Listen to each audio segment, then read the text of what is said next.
Yeah, Burbled. We're gonna play Monster Roadtrip. I think this is the third part of Monster Prom. I always wanted to play Monster Prom. Always wanted to play around Halloween, but then I decided always to do something else because there are so many other spooky games, or let's say in that Halloween theme. Yeah, and so we're gonna try the newest one, I guess, and I hope it's gonna be good. But the overwhelmingly positive reviews are very promising.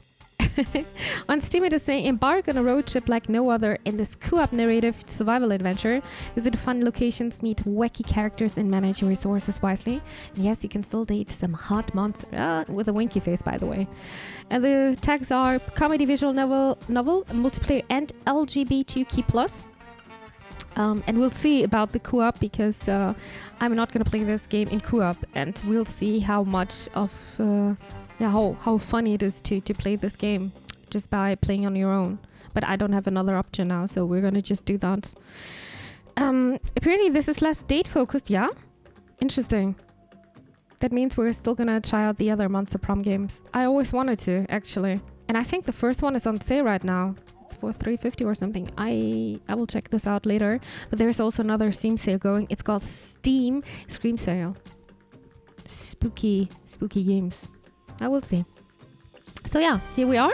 And I'm ready to start now. The music is so good. How many of you are there? Damn, you can play this with 4 players. Can you yoink each other's date partner? That would be funny. But yeah, like I said, we're only going to play with one character. Or one player. I'm not a character. As I said multiple times, you don't need to the game just be in a Discord call. You can. But I think I'm going to keep it like that now. Well, that's good that you don't need to have this game again. Oh, okay. What's this? What's your road trip style? Road tripper. The true survival co-op experience, including a player performance ranking at the end, and Prank Master. Keep playing to unlock. Okay, so we don't have much choice. We're gonna start it as a road tripper. Actually, I always wanted to do that. Easy. How normal or hard? Okay. High initial stats, easier to achieve destinations. Also, bench conversations can't be failed. Nah. Normal. Balanced stats to experience a nice challenge. Bench conversation can be failed once. And hard. Lower initial stats, higher stat changes, and higher destination requirements. No failures allowed in bench conversations. For expert road trippers only. Did you change something on your mix setup? I didn't. Give me a second. It sounds weird, right? I sound weird. I agree with you. I wonder why. Why do I sound weird?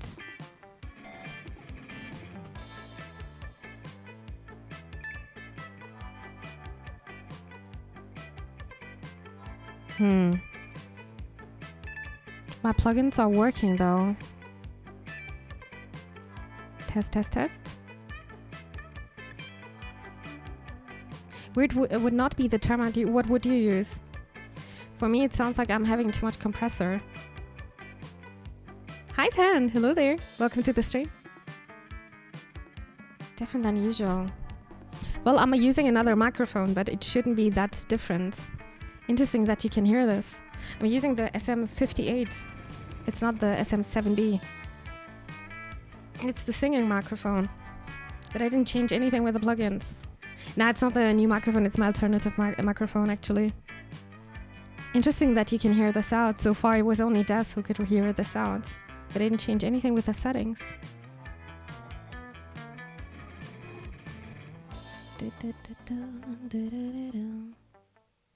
Maybe you just need to sing. Maybe you just need to sing again, or then... no, I didn't change anything. Test. No. Well, it is how it is. I can't. Des! You guys could hear this as well. Yeah. I'm impressed. I was just talking about you. I am using another microphone right now. But I hope it's not too bad. I'm on my autumn holiday, so now I can watch your stream all night because I don't need to sleep. Well, you need some sleep at some point. Hi, Des. Good evening. You can hear it? Oh. Well, some people can hear it, some not. Some people can't. But yeah, I am using another microphone right now. Funny. But I hope it's not too bad. Hi Des, how you doing? Hope everything goes well. Where did we stop? Normal, right? Oh yeah, I need to choose. I need to choose between the difficulties. Easy, normal, or hard. No failures allowed in bench conversations for expert road trippers only. I would say let's start with a normal one. Funny because my hearing isn't really good. Practice. But I guess you could hear this out. Well, I didn't change anything with the plugin, so yeah. Just enjoy my dinner. Oh, enjoy your food. What do you got? Ah, the road, that mythical beast of asphalt. We once tamed in it what became one of the strangest, most wonderful journeys of our lives. Back then, when we were young and unafraid, summer was coming to an end when Polly and Scott planned a road trip. The whole thing was bound to go off rails. This was the prank masters, after all. Scott Hole, 21, a werewolf athlete who compensated for his rather small brain with his stupidly huge heart. Well, as long he's having a huge heart, but hopefully not in a physical way. And Polly, guys, 22, we don't know. A party goes with an insatiable hunger for all the wrong things. Each of them were by themselves an agent of chaos. But together they were the perfect combo for hijinks to ensue, not ensue. Can you move your avatar to the left? Your witch head is too big. My witch head is too big. The problem is if I'm gonna put this more to the left side, then it's gonna cut out, you know. I know what you mean, but I would like to have my not my head cut. Oh God, no, my head a bit more on the screen. I can put it more to the left side though, just a little bit. We can do that. Avatar.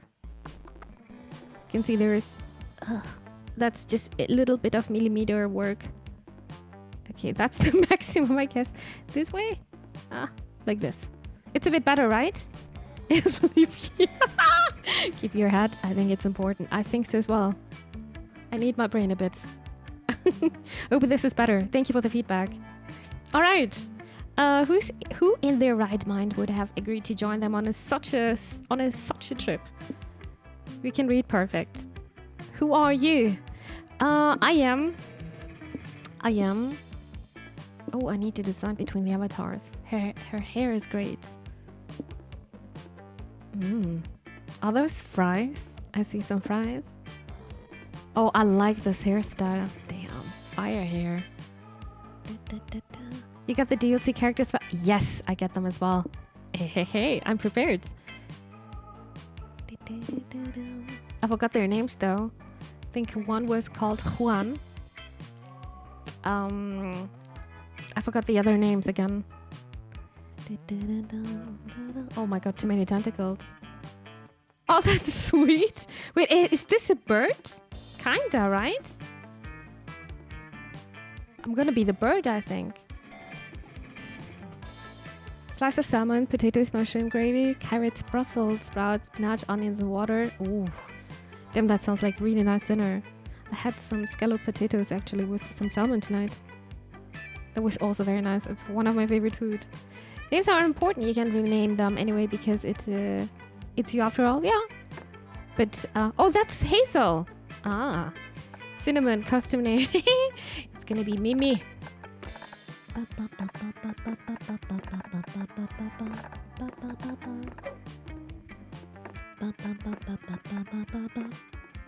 Yeah, that's me. Tune your trip vibes. Desert vibes. Oh, I'm dancing on my chair. That was the main theme of the game. Then we're having tropical rave. Ooh.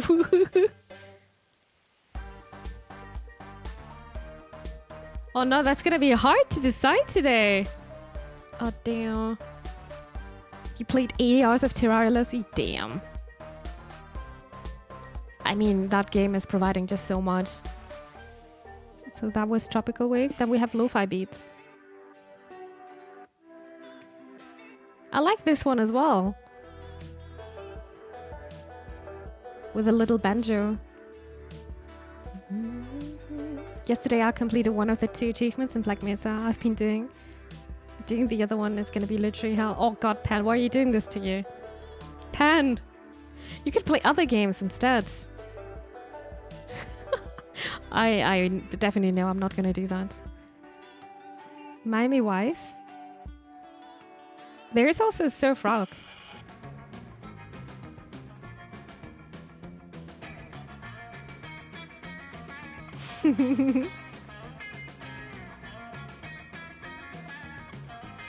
That's all. Oh, I can't decide.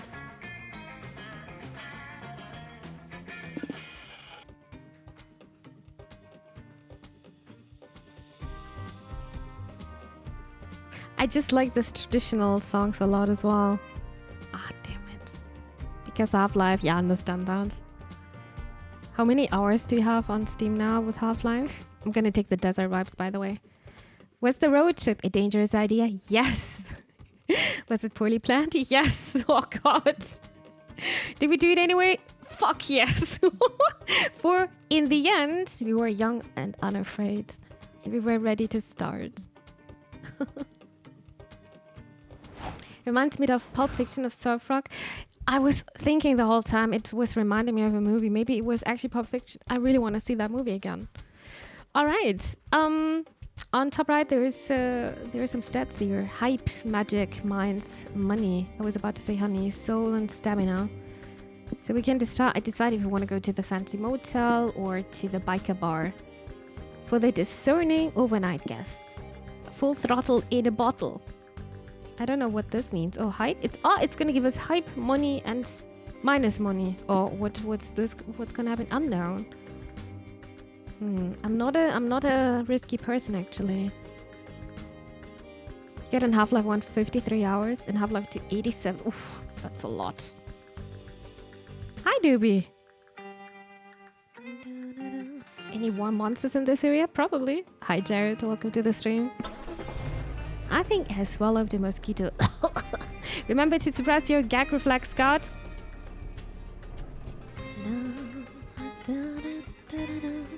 Good music. Where do you stay when you're too cheap for a real hotel but too fuzzy for a regular motel? Here, apparently. This place is full of class, charm, and poise. 3 things you've always lacked. Which means tonight is the perfect night to cosplay as a rich, fancy person. What do you do?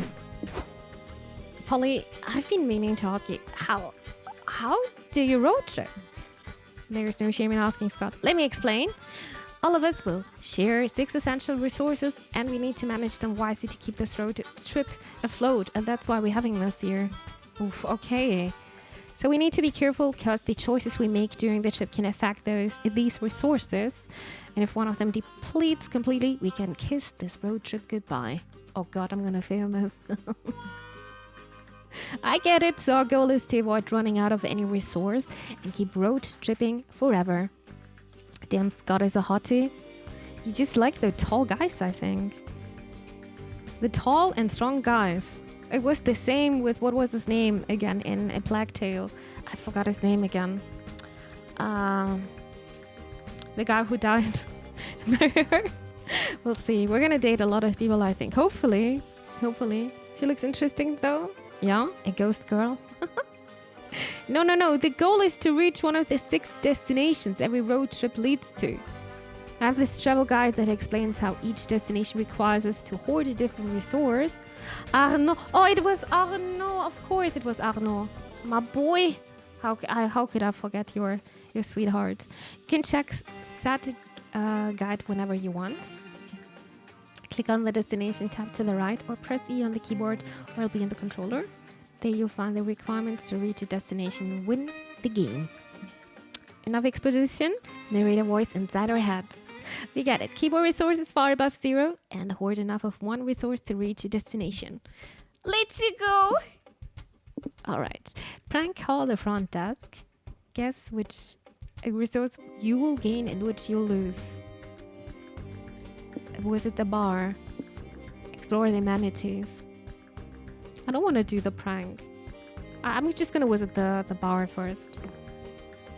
Scott is sleeping and Polly's busy reorganizing her nudes. Okay, so dude, I was just reading until I realized, what am I reading here? Why you are reorganizing your nudes? So you head to the bar to do some classic drinking. Who is reorganizing their nudes? Yeah, exactly. What? Before you can order, though, the bartender brings you a drink you didn't ask for. I'm not sure if you should reorganize your nudes. I don't know. Well, I guess she likes to do that.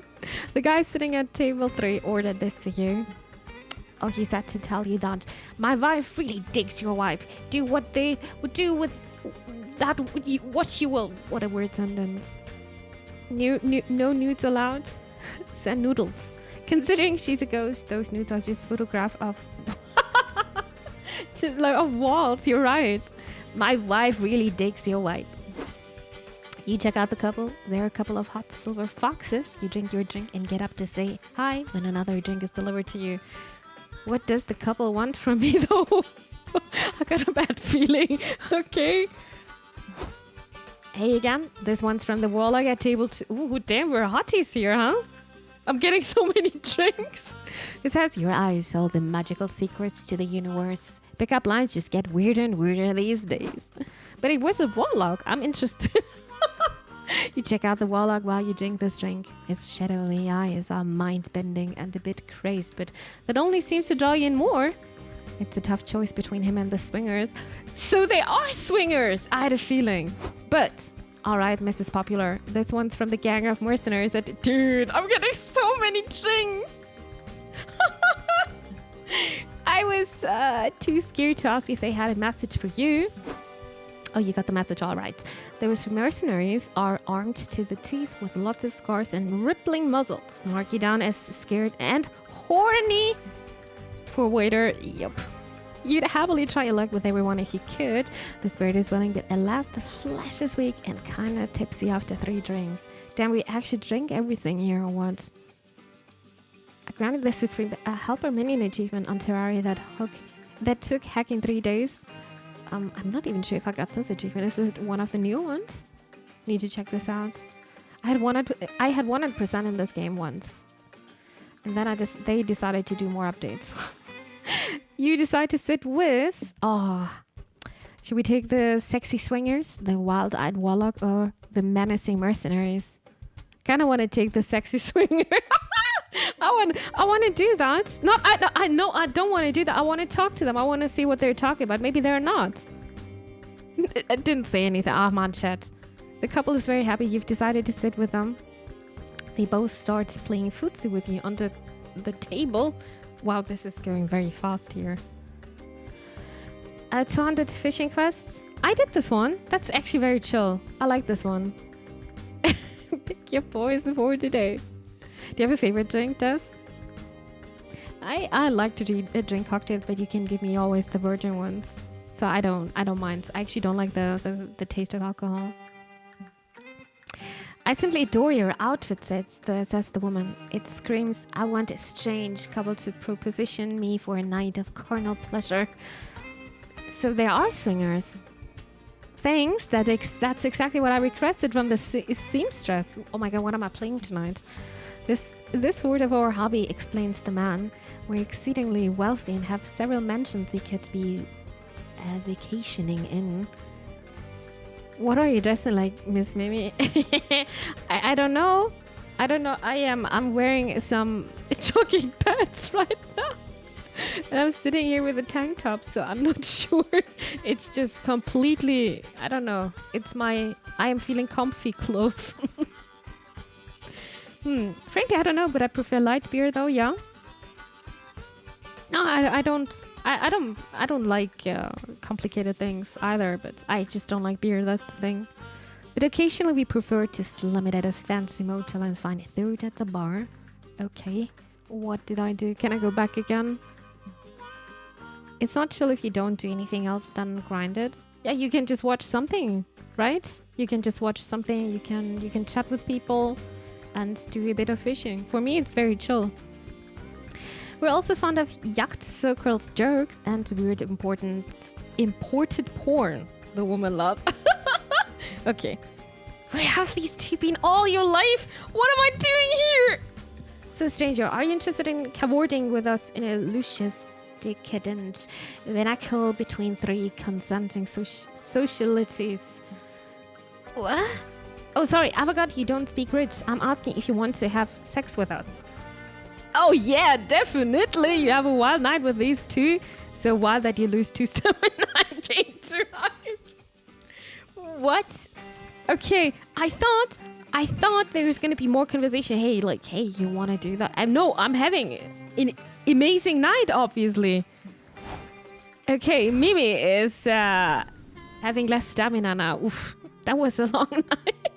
What is this game? It's a very funny game, actually. Now the question is, what are we gonna do? Used car dealership? A dealership? Miles is miles. Unknown treat here, but we're gonna get money and we don't want to go. I'm scared of losing more stamina. Maybe we need to help out here out, or we're gonna go to the national park. Go hug a tree, nature weird. I would love to go to a national park, but I'm also gonna lose stamina here and my mind. But probably gonna get something good out of it, right? Yeah, let's do that. Guys, I'm pretty sure we've seen that cactus before. Oh, I'm sorry, that was a hiccup. I'm sorry. You usually got one choice only per encounter. Well, that's good to know. That's good to know. I was just curious, but now I had an amazing night with some swingers, I guess. Preserving nature is important, and no one does it better than national parks. Here you can relax, breathe that clean mountain air, and truly appreciate the great outdoors. We can fuck around and be chaotic. Yeah, that's way more likely. That's not my language, dude. I am never talking like this. Rarely. When I'm very shocked or something, or mad. In any event, what are you going to do at the park? Whoa, again, let's choose an action and make an event happen. Yes, I'm ready for all the randomness these events involve. Actually, I was checking this travel guide and it seems they aren't so random after all. Look at these different signs. Apparently they refer to different types of events. The most common type of events are called exchange events. After making a choice in those, you'll always lose a resource and gain a resource no matter what.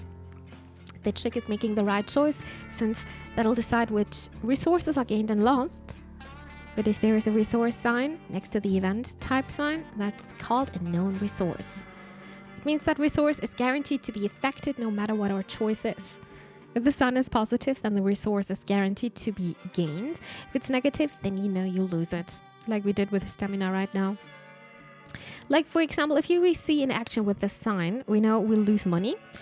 Money here, our choice will only determine which resource we'll gain.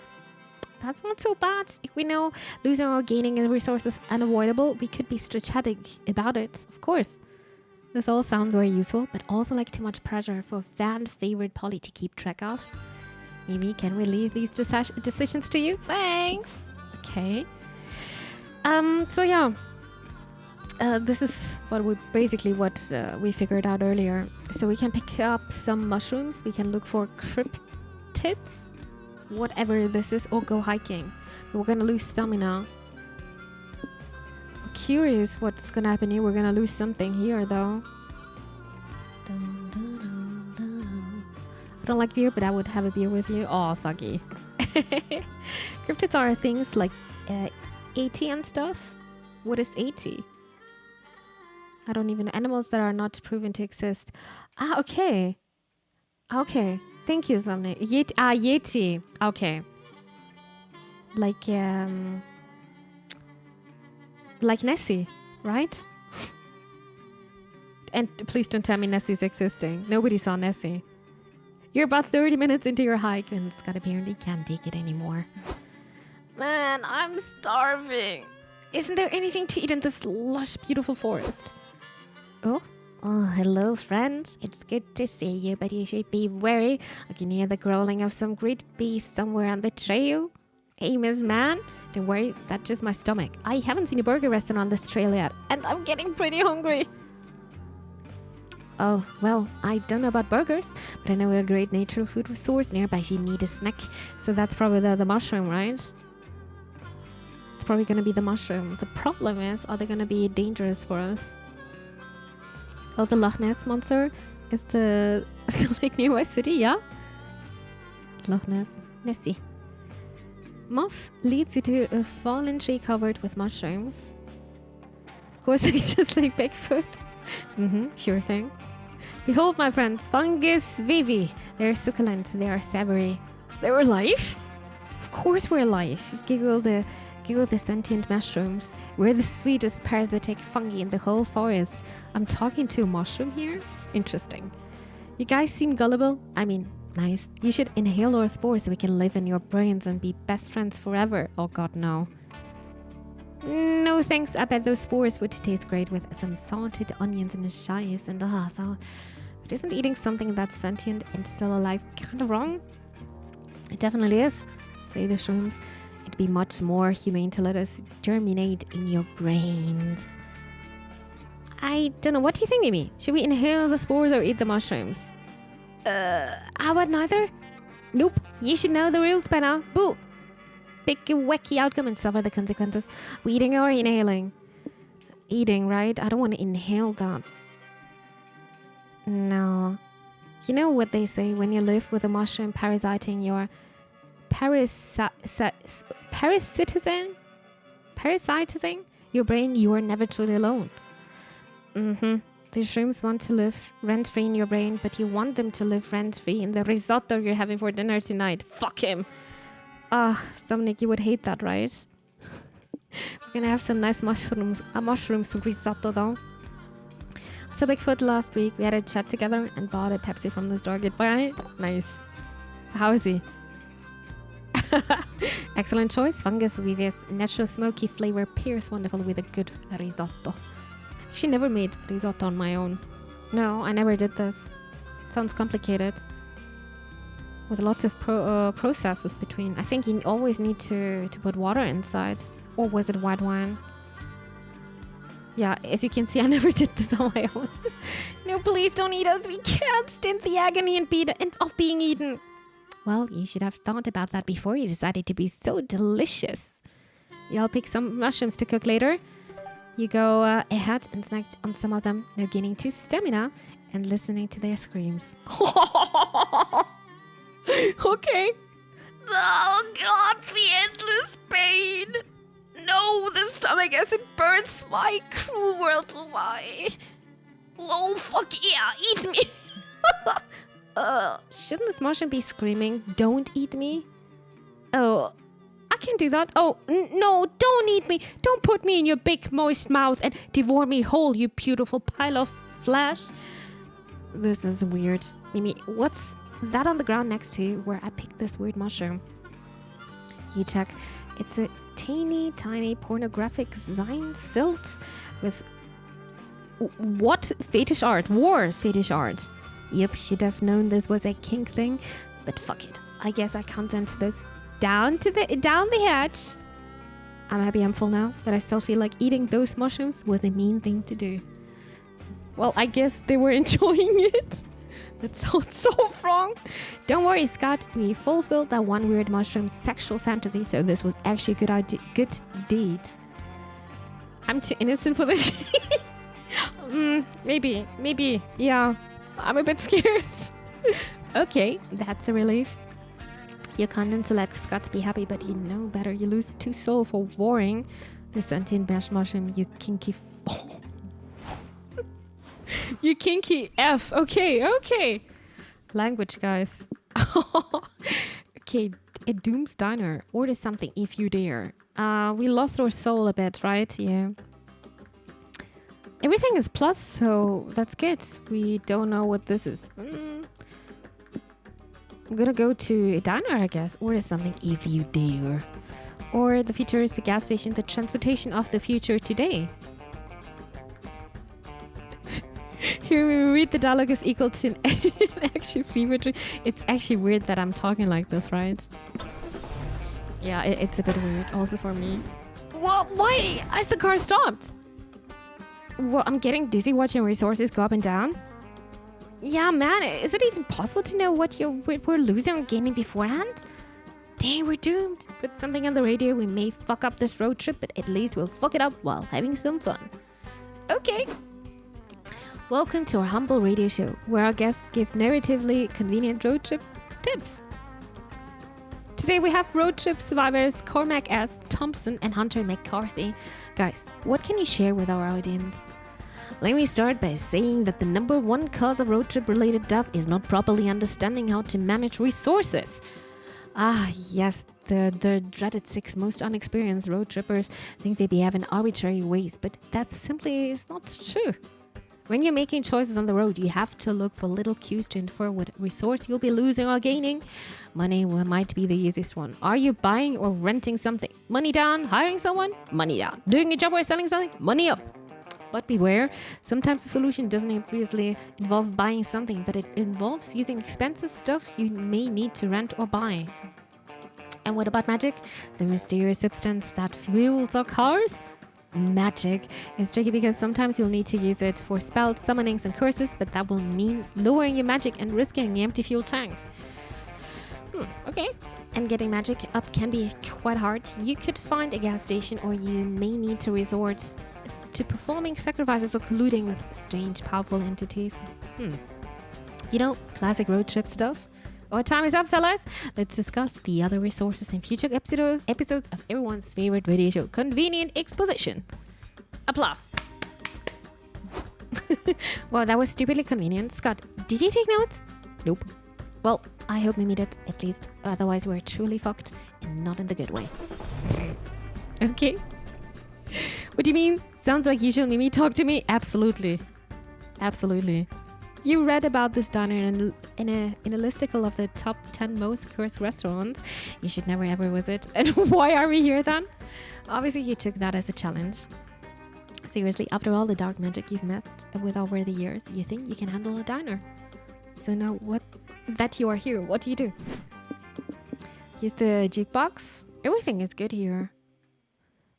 Guess which resource you'll lose, you'll always gain. Order something, that means we're gonna lose some money here. Look for a booth. You'll always gain mind.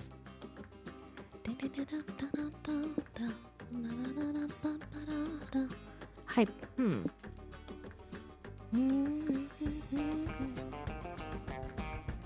I guess I'm gonna take this. You and your friends enter the diner. Your heart is full of hope, and if this meal goes your way, it'll soon be full of cholesterol too. Welcome to Doom's Diner, where we've been in the business of misery since 1952. How may I help you? One group-sized booth, please. Can you bring us 3 extra bottles of ketchup too? What? I like ketchup as my appetizer, and Polly keeps the rest in plastic baggies to throw at cars on the highway. Oh God. Don't care, Dinas. It's that as work in here, so you guys can sit wherever you want. His name is Gerard. Hello, I'm Gerard. Tight. You head for the closest booth. Mimi, are you crazy? We can't just pick up any old booth like that. I haven't been a part of this team for 17 months and never heard Mimi like this before. No, it's also weird for me. Trust me. Makes me a bit uncomfortable, but you guys know that's just not... I'm not having a potty mouth. That's not me. Yeah, I know, for sure. Picking a diner booth is massively important. You gotta think about jukebox proximity, drafts in the building, lingering bad vibes. It's like that time Coach Sand.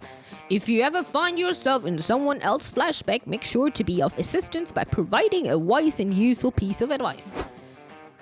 I don't know what that means, but it felt appropriate to say here. I don't know. I could do without the convoluted booth tactics or the weird meta advice. Just wanted a burger? Can see that you're skeptical, too. So how about I force you to do this my way until you see I was right? Let's go booth hunting. Fine, if it's that important to them. You start searching the diner for the ideal place to sit. Something strange starts to happen. No matter how much you walk, the surroundings keep repeating, as if this diner was the background of an old cartoon. Minutes become hours, you're still walking. Booth and neon signs become a reminder of your adventure into an inescapable 50s themed nightmare full of grease and despair. Alright guys, we're lost. I know when I'm beat, but let's be all adults here and avoid looking for someone to blame, okay? It's Polly. Polly is the one to blame. But that's not important. The important thing here is being the person to thank once to lead your friends out of this diner. Make a blood sacrifice to the diner, good for assistance. Hire a diner Sherpa to guide you. Blood sacrifice? I'm curious what this means. No time to lose. You stab yourself in the leg to get some of that sweet sacrificial blood. Ugh. You seriously need to stop solving all your problems with blood sacrifices. You can only offer so much blood. It's okay. I'm always reproducing. I like when she does the chanting part though. It's sort of soothing. Yes, exactly. The chanting. There she goes again. I'm telling you, if you're not keeping all that blood, we could at least be doing way funnier things with it. Polly's eye rolling while Scott hums in sync with your chant. And is he dipping or frying your blood? What? Fools, they do not appreciate your sacrifice. The diner god will surely forgive their lack of faith when he sees your bountiful offering. What's happening? Why are you bleeding everywhere? You're not allowed to bring outside blood in. We're trying to run a business. Outside blood. The diner god, he has come. You throw yourself at his feet, begging for assistance in finding the booth most holy. Don't mind me, just blood loss hallucinations. This happens a lot. What? Can I show you guys the exit and give you some free burgers? Will you just get out of here? Praise the diner god's boundless kindness. You get out, which gives you +2 minds as you escape the diner maze, but you lose 2 stamina from all your blood loss.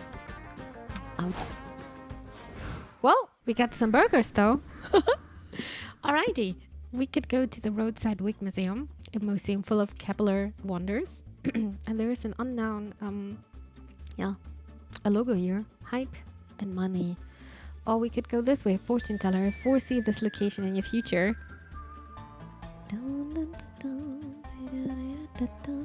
I'm curious about the museum. Also, there's probably more plus, hopefully. Let's go this way. It's a bit funny, but it looks like the characters in the game are talking to Miss Witch Avatar. Yeah?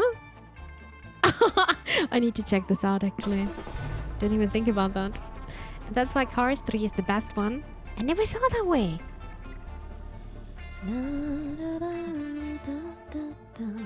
Wigs of every color, shape, and style, from afro to up to, are on the display here.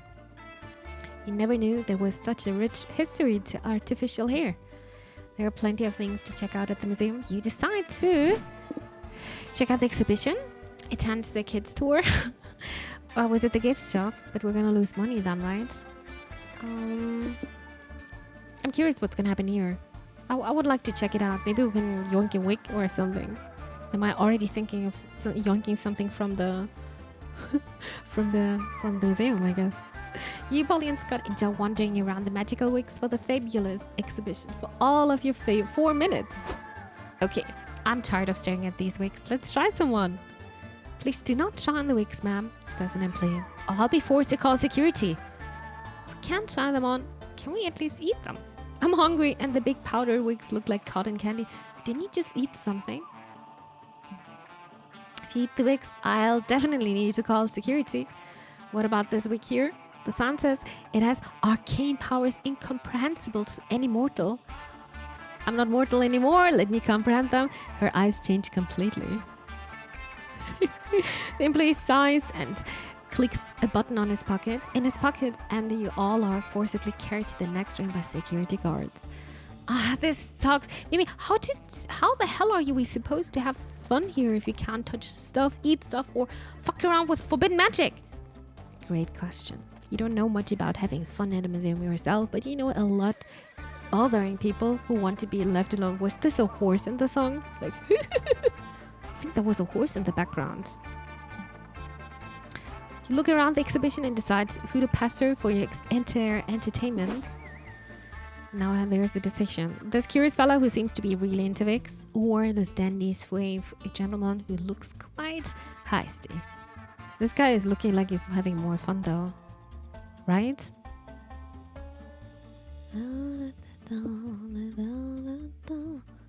Oh, hi Josh. Hello there. Welcome to the stream. Maybe we can find a girl for you here. We'll see. But the characters are weird here. Just a little warning. I also just did a blood sacrifice just to get some free burgers. Oh God. Good call. If anybody here knows how to enjoy a wig exhibition, it's that guy. How's it going, bro? Do you know how to have fun looking at wigs? Do I know how to have fun looking at wigs? Does the word wig derive from the French word perruque, which eventually became periwig? In German, it's called Perücke. Interesting. Of course I do. Jeez, this doesn't look promising. Fun fact about wigs number 1. In the past, wigs were worn more often by man than woman, especially within royalty. Are we wearing any wigs at the moment? No! Fun fact about wigs number 2. I think we have very different definitions of fun. In the 18th century, wig makers petitioned King George III for a law to ensure certain professions always required wigs to be worn. Wait, is that the reason why the curd is looking so weird in England? In Britain land? They're always wearing those wigs with the white hair. Is that the reason?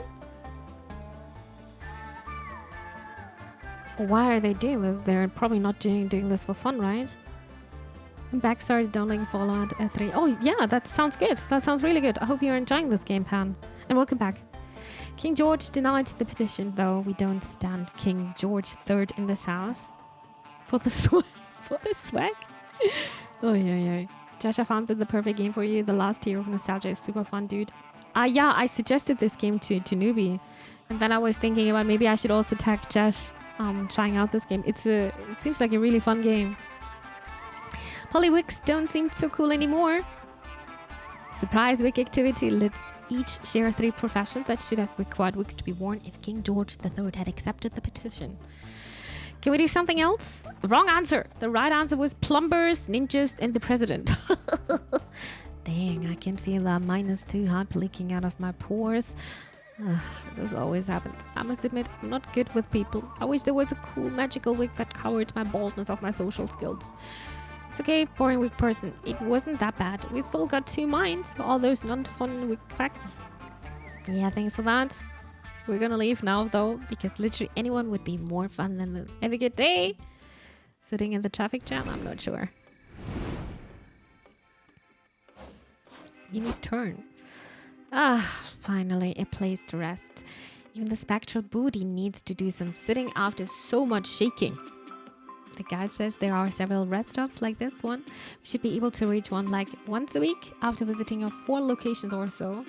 Do we already visit 4 locations? It's super fun actually. It's of course a Souls-like, but this one actually seems fun. I tried it a bit. It was super hard for me.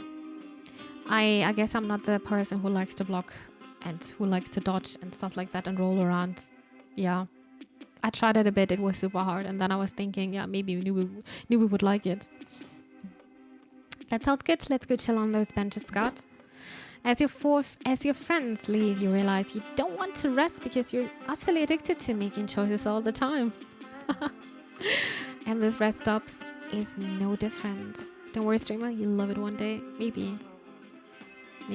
It's just not my type of game, I guess. But it's looking fun. And I like humor. I like games with lots of humor. Yeah, I like that a lot. You quickly assess the many, 5 things you can check out around here. But beware, with the exception of the car, each choice can only accommodate 1 player. It's first come, first serve. Now go and see what the different spots do. Well, that's not going to be a problem for us since we're only 1 player. We could go to the noodle stand or to the bus stop. Info, where people are. Oh, those are our friends. The car. Let's check out the info first. Later that night. This is the map info board where you can check a map that shows 3 potential locations nearby. Choose a location to learn how to get there. This guarantees that the location will appear on your next turn. You can use the map to reach locations with convenient resources or just locations you think looks interesting. Your call. Plan your route. There is a battle royal. The odds are not in your favor. Interesting. Work as a sample. So we got lots of soul. Oh no, we have only 8. Factory. Secret government lab. So secret that you can find it on a road trip. Huh.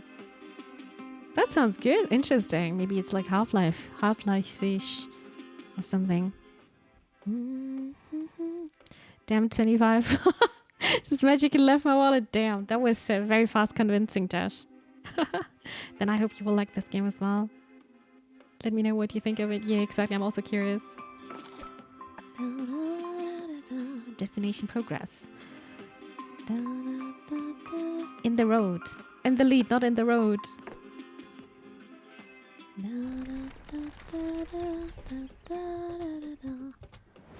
Oh, can only... Ah, okay. I can only choose one.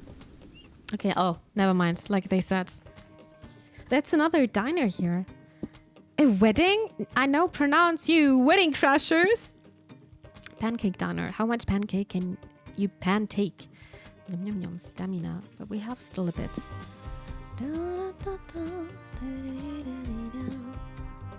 Let's crash a wedding. I'm curious. Remember to check the speed limits. I think it's 4 speeds per car.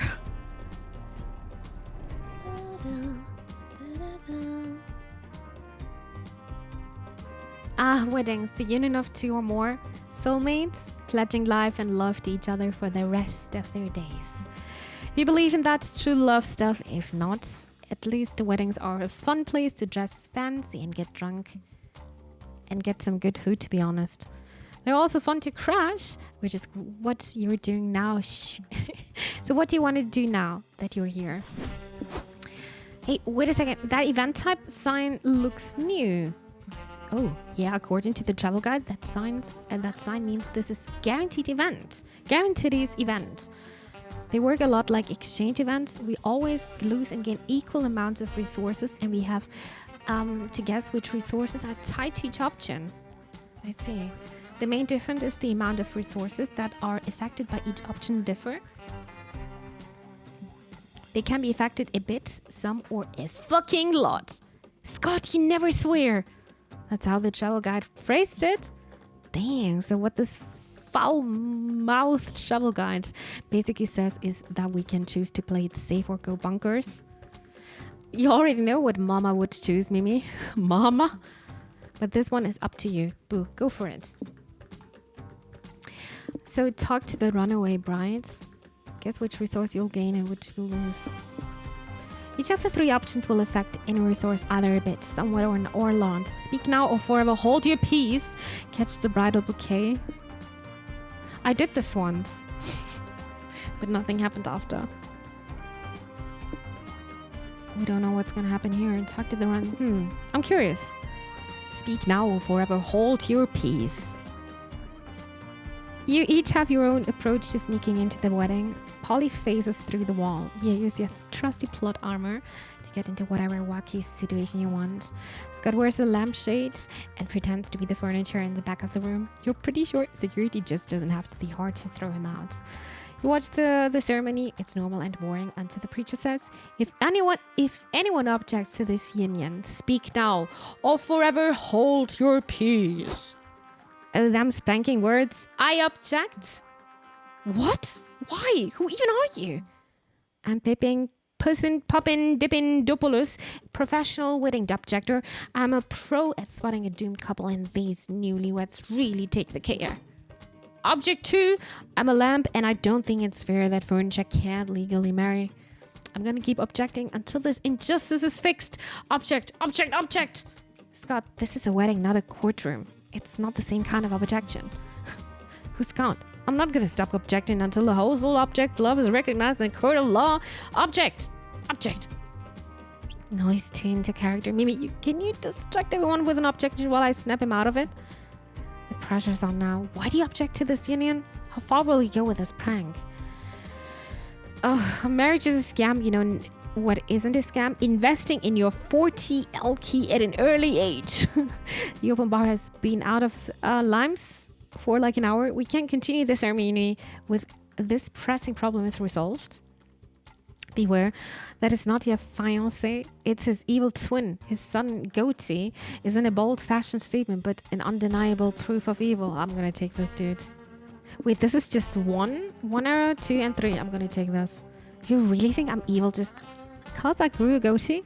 The groom says. I just thought it looks nice. Goatees are due for a comeback, you know? Fair enough, but what about your sinister eye patch? Does that mean you're evil?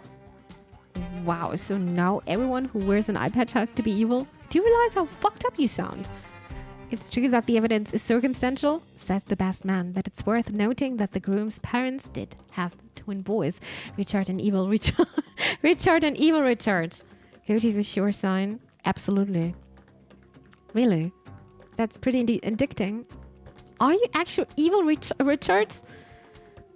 Fine, you call me, the groom says. But maybe if my parents hadn't named me Evil Richard, I wouldn't have felt the need to be evil. Nature versus nurture. People! So it was Evil Richard. Told of immeasurable proportions. I guess so. But he was the one. 6 GB of glorious stick figure combat. I saw the some of the gears are also looking very fun. There are lots of references in this game. Wait, so you really an evil twin? The other groom asked. It's so crazy. I am an evil twin too. I stabbed my twin brother and came here planning to disrupt the whole ceremony, but I guess I don't have to do that anymore. Really? Small world, you Richard's lost. I smother Richard with a pillow to be here. I guess great evil minds think alike, my dear. Aw, love wins. The best man frowns. Should we someone maybe call the police or... Shh, don't spoil the tender moment. You dumb prank ended up uniting an evil power couple in unholy matrimony. You lose 3 soul. Oh shit. But gain 2 hype and even +1 mind for cracking the case of the secret evil twins. Oh, I don't have much soul left. Only 5. Oh, I need to be careful now. Okay, we don't want to get game over. So, cult headquarters, good goats. What's this? Magic, and money. Stamina. Post-apocalyptic settlement. Fucking metal! I'm too scared though. Soulless dream.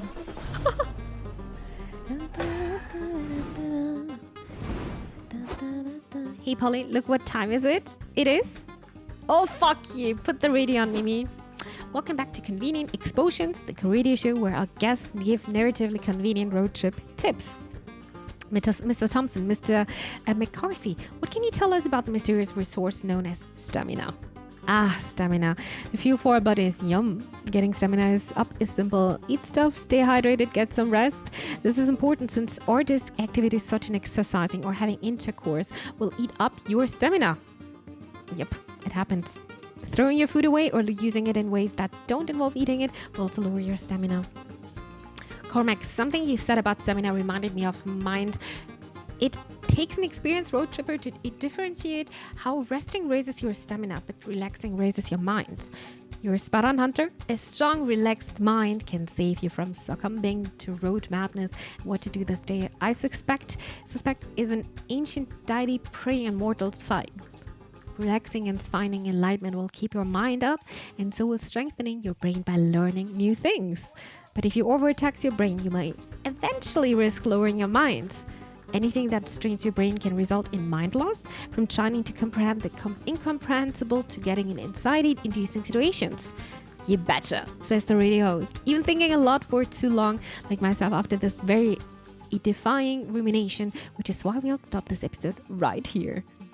Cormac Thompson and Hunter McCarthy. Everyone! Applause. Nice. That was a nice show. Thompson and McCarthy of Emirates? No, I have no idea what you mean by that, Scott. Me neither, Polly. Me neither. Are you really going to join a cult? I suppose they've got team building, all the dead goats you could ever want, maybe fun ritual orgies. You can ignore all the murder and brainwash practice. It honestly sounds like fun. Where do you want to start? But we're gonna lose more soul if we're doing this right. Magic, cult marketing meeting, money, initiating alliance, ritual sacrifice. I'm gonna lose soul, right? I have a feeling it's gonna happen. Let's see. You see signs outside advertising an open recruitment event for the cult. That sounds exactly like your brand of weird shit to check out. Glory to Mithasra. Welcome to the Brotherhood's new recruits, where we worship the deity of sacred secrecy and darkness. Oh my god, this is creepy. Why is the mouth so far ahead? Why is it not here, and why is it so big? Joining our congregation has lots of perks. You'll get your own cloaks. You'll be invited to cult-sponsored dinners and networking events. And best of all, Mithastra's loyal followers are given a taste of the immense secret power it wields over our universe. Fuck yeah, I'm in. Give it a power. The cultists give you a soul-binding contract you have to sign in blood. So authentic. Oh god.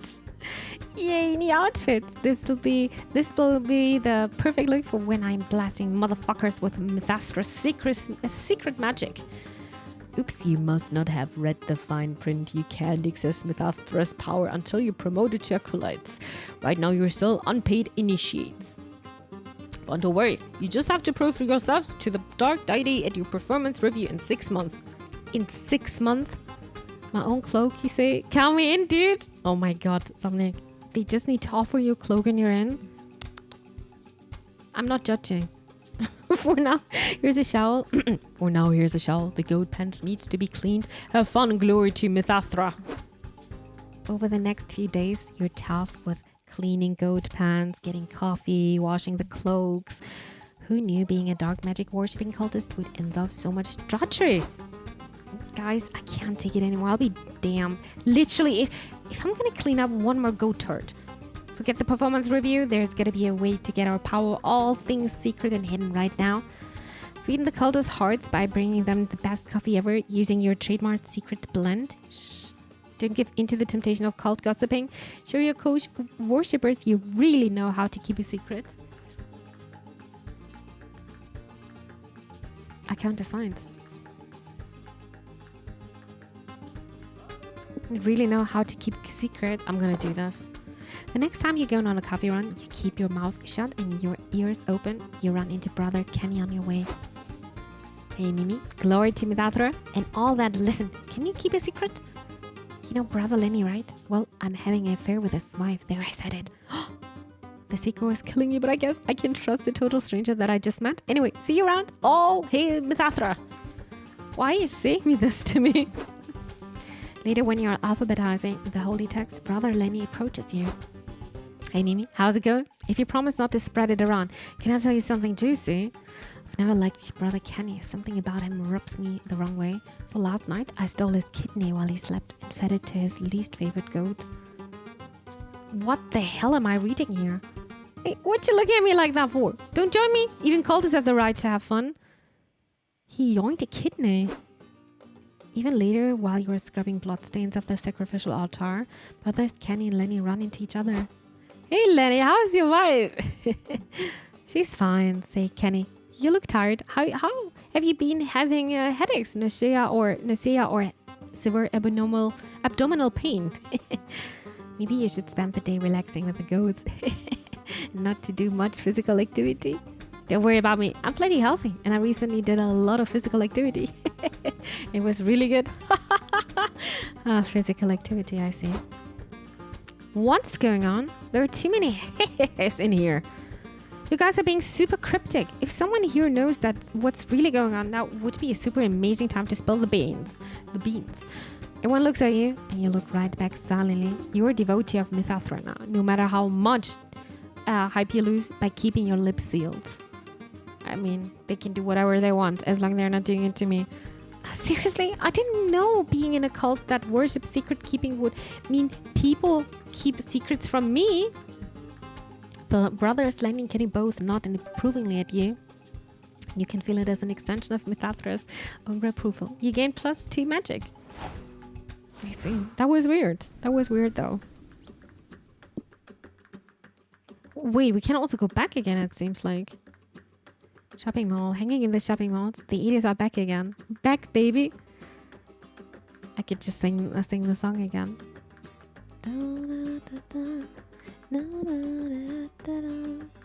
So, kind of want to go here now.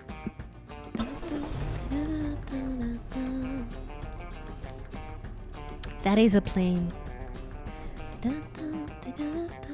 Factories are ruled by long hours, hard physical labor, and the crushing weight of capitalism on everyone's shoulders.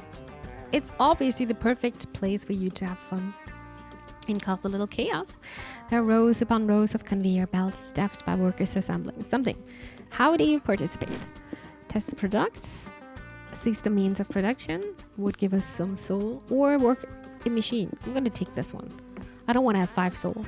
You and your friends crash a union meeting. It seems all the factory workers have turned up to list some complaints to tell the factory boss. Let's tell the boss we won't work weekends anymore, says one worker. I've missed so many good TV shows premieres. Let's demand better snacks and vending machines, says another. I'm sick of off-brand potato chips and candy bars.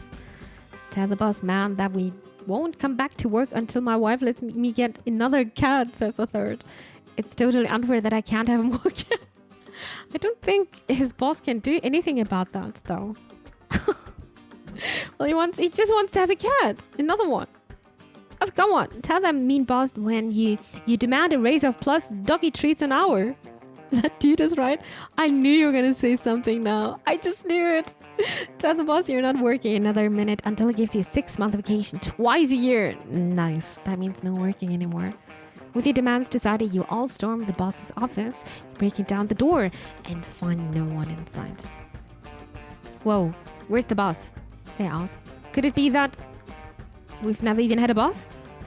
Does anyone remember even meeting him? Or did this factory just show up one day and we assigned ourselves jobs and conditions because it seemed logical? If there's no boss, then I want to be the boss, shouts a worker. First rule is I make all the money and anyone who bitches about it gets fired. Damn. So it starts. I demand more cats. I'm also demanding more birds, but not for cats. I want to cuddle all of them. I'm imagining all the big kisses now. Shit, now everyone's gonna want to be the boss, and whoever becomes the boss will just be hated by everyone else and kicked out. It's a never-ending cycle. That sucks, but you don't work here, so maybe you should just let them handle it. No, just kidding. Can you imagine? Of course, you're going to propose your own solution. We should be the new boss. You need no bosses. Fuse the consciousness of all the factory workers into one being. Proletariat, the working class. This dog, he lacks his business acumen. He makes up for in cuteness. Woof, woof. I'm going to take the dog, dude. Water break. Good idea. Great idea, baby. Dogs are Monster's best friend, and they never betray us. Yeah, I think dogs are the only non-corruptible creature left on Earth. A dog would make a great boss. I see no flaws in this plan whatsoever. A few days later, your plan is in full effect. Cue the theme song. He calls the shots. He sounds the cheeks, checks to the cheeks. He wags his tail and wants his pets. Boss dog. He's the boss who loves you. Give him walks and give him praise. You'll be sure to get a raise. Boss dog. He's the boss who loves you. You want to pay it into threats and lead your employer on a leash. Call boss dog. He's the boss who loves you. Woof, woof. On today's episode of Boss Dog, the company accountant enters the boss office. Boss Dog is scooting around the carpet on his butt. Can't laughter ensues. Hey, Boss Dog, says the accountant. I was looking over this quarter's finances and our profits are plummeting. We need to lay off at least a third of the staff. The accountant hands Boss Dog the financial reports. Boss Dog chews them to bits. Oh, Boss Dog. Well, okay, I guess we'll just ignore the problem for now, sighs the accountant. I can't argue with boss. Wow, this was a great plan. Sure, the company loses 2 money, but look how cute Boss Dog is. He's got soft ears and 2 soul. Oh, that was worth it. All right, now it's time to drink. We could go to the Battle Royale now. Or world's biggest potato. You say potato? I say potato. Unknown. Stamina and mind. We got a lot of mind though. Let's go here, right? I'm curious.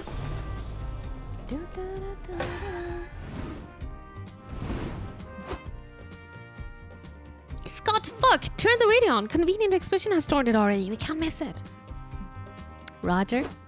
Mr. Thompson, what were you telling us about hype again? Yes, let me repeat. Anything that makes you rejoice to your core will get you hype up. That includes laughing out loud, doing thrill-seeking stuff, or going to town, if you know what I mean. Wink, wink. I like keeping my hype strong and vigorous, and that's why I avoid all the stuff that will lower my hype.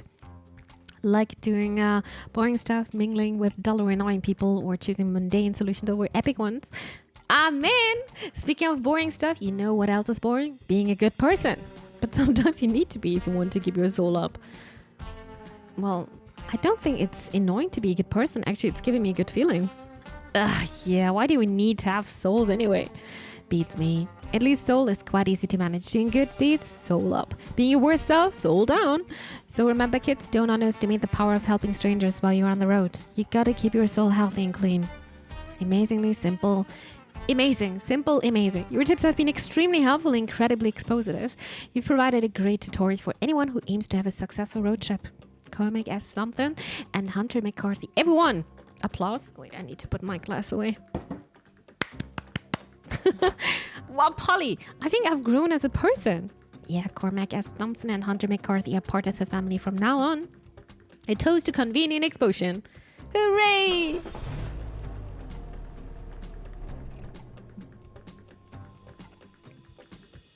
Welcome to the Battle Royale, where there are only 2 rules. Kill or be killed. I actually don't like Battle Royale games. Stopping to visit the place where everyone's murdering each other was a sort of questionable decision on your part. But it's too late to leave now. So what do you want to do? Make strong alliances? Fucking hide? Go berserk? Strong alliances, right? I don't know if you can trust them though. You and your friends are walking around the Battle Royale, doing your best not to get murdered when you run into your friend Dahlia. Hey you guys, I didn't know you were gonna be at the Battle Royale. Glad we got to say hi before I had to brutally murder you all. But why would you murder us, bro? Aren't we friends? I'd rather team up with you than be killed by you. Of course we're friends, but there's no team in Battle Royale. I'll stop at nothing to win. Attention everyone! Someone announced over a loudspeaker will now be implementing a new rule. Partner battles! Everyone find a partner and kill as many people as you can together until you're the last group standing. Good luck! Oh, looks like we can do teams now. That's cool. But which of you would strategically be the best to pair up with? I don't want you anymore. We're already a pair here. Scott's obviously got the brawn put, but Polly's at a clear advantage for being unrekillable. I think I'll go with Dahlia Aquino. It is I, Badness, the obvious protagonist of this Battle Royale scenario, here to lie with you in my hours of need. Will be unstoppable with your incredible killing physique, my plot armor, no capable romantic subplot energy. By combining our forces, we're sure to win the battle and take down the government in the meantime. Oh, sick, I'm good with that. See you on the other side, losers. Okay, guess Dahlia's out of the equation, which means this one is of those situations where you choose between Polly or Scott. Bad news, bro. No, bad news, boo. Scott and I already paired up with each other. Prank masters for life. For life.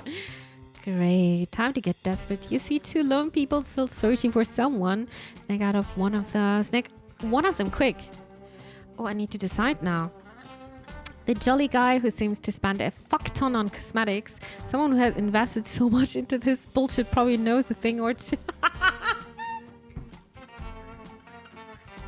There's always one guy who's spending just so much money on a game, huh? That brooding, aloof bastard that looks like she's seen too much. She literally has a visible pulsating aura, so that must mean something. Oh, this is gonna be hard to decide now. This is gonna be Overwatch. That's new players and the old players, I guess. Don't get the whale, they don't know anything. You would think that, right? But maybe it's a person who actually loves that game so much. Except that credit card. Guess so. So you would take this guy, huh? Let's take him then. Your new partner accepts your presence with a dismissive viral. Fine. I guess if I have to partner with someone to win, it might as well be you. But if we are going to win this, I need you to commit. I won't let you be a burden on my power. I'll teach you how to access my dark magic, but be warned, the path to power is a dark, twisted, lonely road. The only road I've ever known. Why is this reminding me of a song now? Magic this powerful and edgy doesn't come for free. You'll be a powerhouse, sure, able to bend the universe to your will, but at what cost? The cost of listening to this brutally bullshit for an hour? Maybe. Well, at least the training she gives you teaches you plus tea magic. The only way I ever... Isn't that Green Day? Boulevard of Broken Streets? I think it was. Hey there, Mimi. I'll just sear her windpipe with a well-fired arrow for the resistance. You stop badness arrow in midair with your mind. Your resistance is futile. You say, as futile as the research for happiness in this wretched world. Yes, you've learned well. You know the truth now. Magic is power, and power is loneliness. Abandon your pony peers. Phoenix 1 link for T6. Oh, Tatami. No, thank you so much, Tatami, for 46 months. Thank you. Thank you as well for the tier 3. Much, much appreciated. And sorry again for bothering you yesterday. I'm sorry. Thank you so much. Dreams, optimism, friendship, wearing bright colors. It's all just a distraction from true power. Oh, jeez, Angelo, much? I just wanted to come here and murder people for fun, not get all set and junk. Yeah, way to ruin the all hope is lost portion of my hero's journey, jerk. I'm not even in the mood to kill you anymore. Come on, Delia, let's go.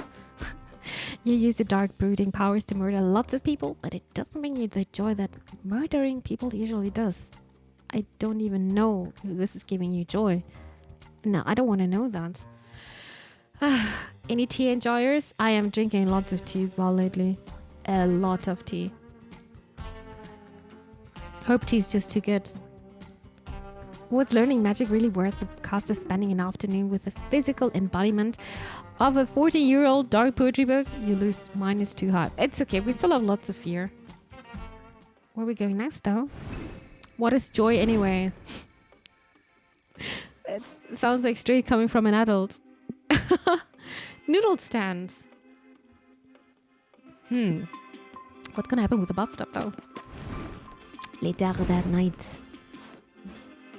This is the bus stop. You can either check for hitchhikers to pick up or have a conversation with the one that's already riding with you.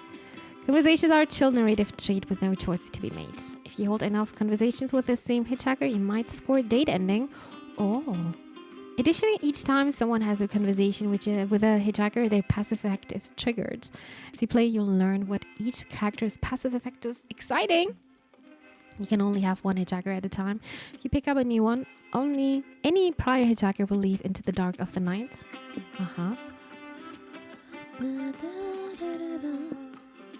Arabi and Liam. Conversation effect. For 1 week, every turn you'll gain +1 mind and lose 1 hive.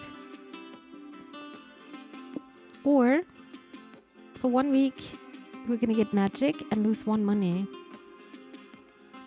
I'm gonna take her. She reminds me of Vala in Heroes of the Storm. You invite Aravi to join your road trip. You get the crossbow girl. There you go. Good call. Your party really needed someone with my class. You ready for a raid now?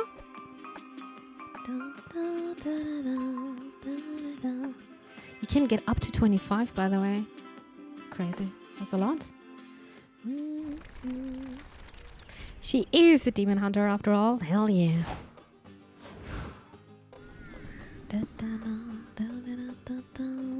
So I have no soul left. Carnival and witness marvels unspeakable. But we were here, right?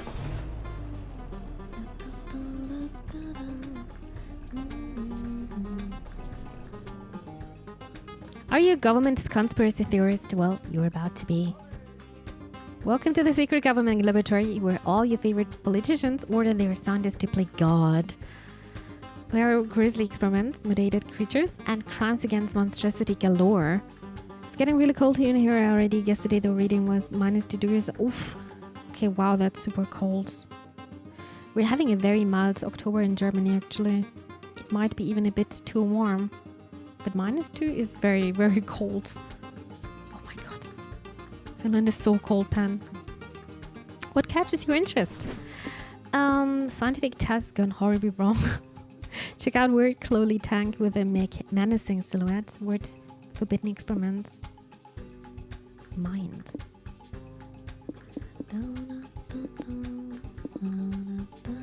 I would like to get some soul.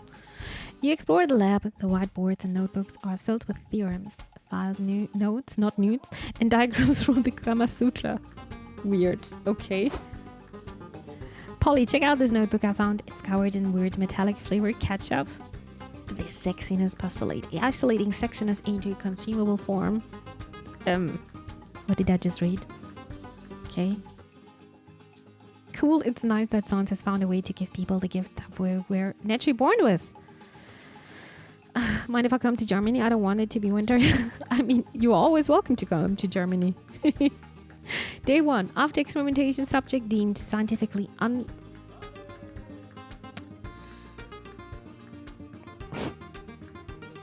What?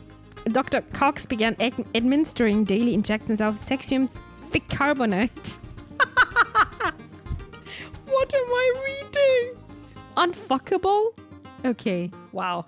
Day 5, cesium thick carbonate. Dosage increased. Subject is objectively more fuckable. Dr. Cox salivates uncontrollably in its presence. I feel so uncomfortable saying this on stream. Day 7, breakthrough. Cesium thick carbonate molecule bonds with sodium chloride. Serum is much stronger now.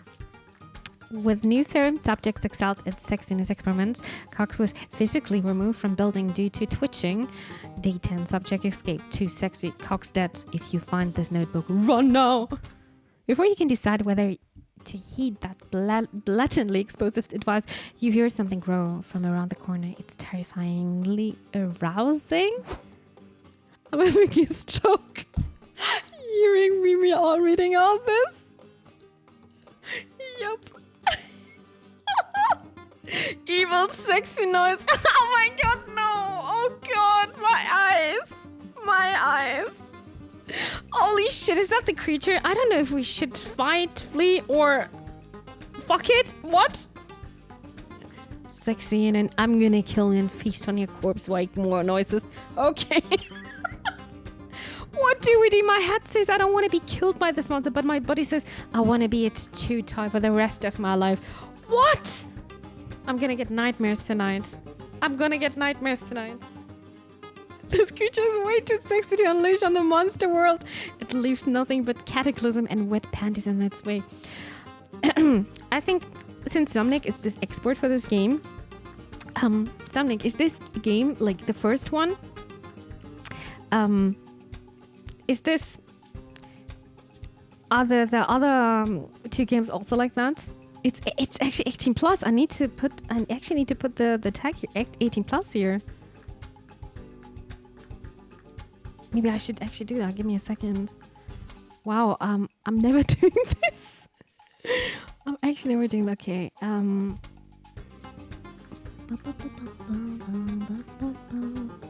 18 plus.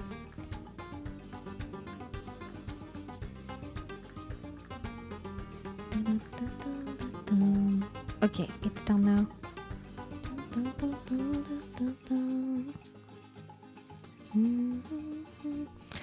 I only ever saw some streams, but yes, they were pretty explicit as well in their jokes. Yeah, I see. I'm not used to this, I guess. I guess so. I let's say I didn't expect that. Bro, that alien has a 12 back. 1, 2, 3, 4, 5. What is this here? Oh, yeah, okay. No, okay. You need to overcome your libido and defeat it before it seduces you all to death. Oh my god, guys. No, we need to get away. Summon the natural adversary of a hot buff creature, a creature with a hot dead butt. Hot dead butt? Challenge beauty standards and defend the sexiness of intelligence with a 4-hour-long dissertation on Scandinavian. I'm gonna take that! Oh my god. By how much it made me aware of my own mortality. Mildly off-put sexiness. It's working, Mimi. Tell us more about the overuse of dodge, tilt angles in Western thrillers. Desperately vying for your attention noise. You saying where Bergman's portrayal of his father is quite damning in Fanny och Alexander, but far more melancholic in Söndagsbarn? What accounts for that change? Mimi counting apps. No, you've seen it all. I'm never counting apps. You just... Who mentioned that? Josh is counting apps, I guess. Mimi proceeds to count. Yeah, I had to count, I guess. Oh, don't forget to put on sexy, moist, alien. Oh God, no. I don't want to have those tags. Sorry, Mimi, you can repeat slides or one through. The rest of them, you basically lost me at the title page. Please pay attention to my grading apps noises. The sexy creature begins to weep tears of frustration, and its own tears melted into a puddle of goo and a floating thong. Floating thong. Dang, is it weird? I'm still kind of attracted to this alien goo. No, I get it. This goo's down at least. 2. You gain 2+2 soul for saving Monster Can from that creature's destructive, irresistible sex appeal. But you also lose 2 hype because the Scandinavian film dissertation nearly bored you to the tears too. I would listen to that, to be honest. I'm such a nerd, dude.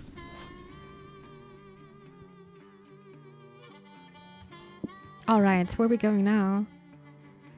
Weird landmark, desert foods, the heart and soul of the desert. How are our stats looking? Oof, hype is, we're getting very boring here. We have only 8 money. Yeah, I know, but our hype is getting a bit too low. I'm a bit worried about that. Money, soul. Oh. Charming village. An idyllic little village where absolutely no atrocities ever take place.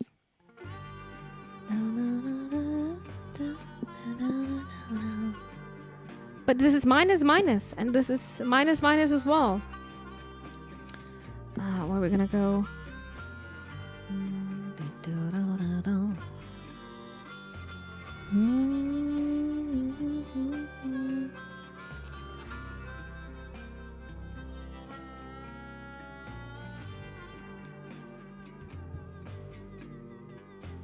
It just means that you get another stat plus.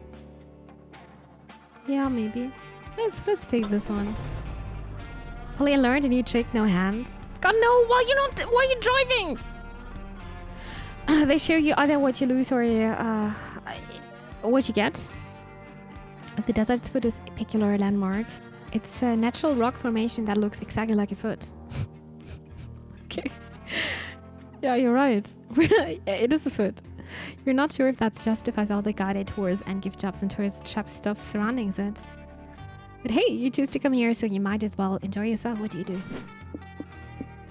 Guided tours.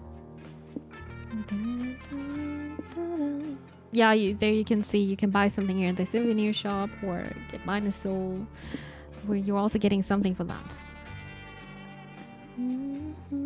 Somewhere we're not guided tours. Let's do that.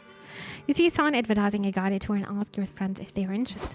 Oh, I get it. You want to pose that you're good as tour guides and prank tourists with fake fun facts about the foot.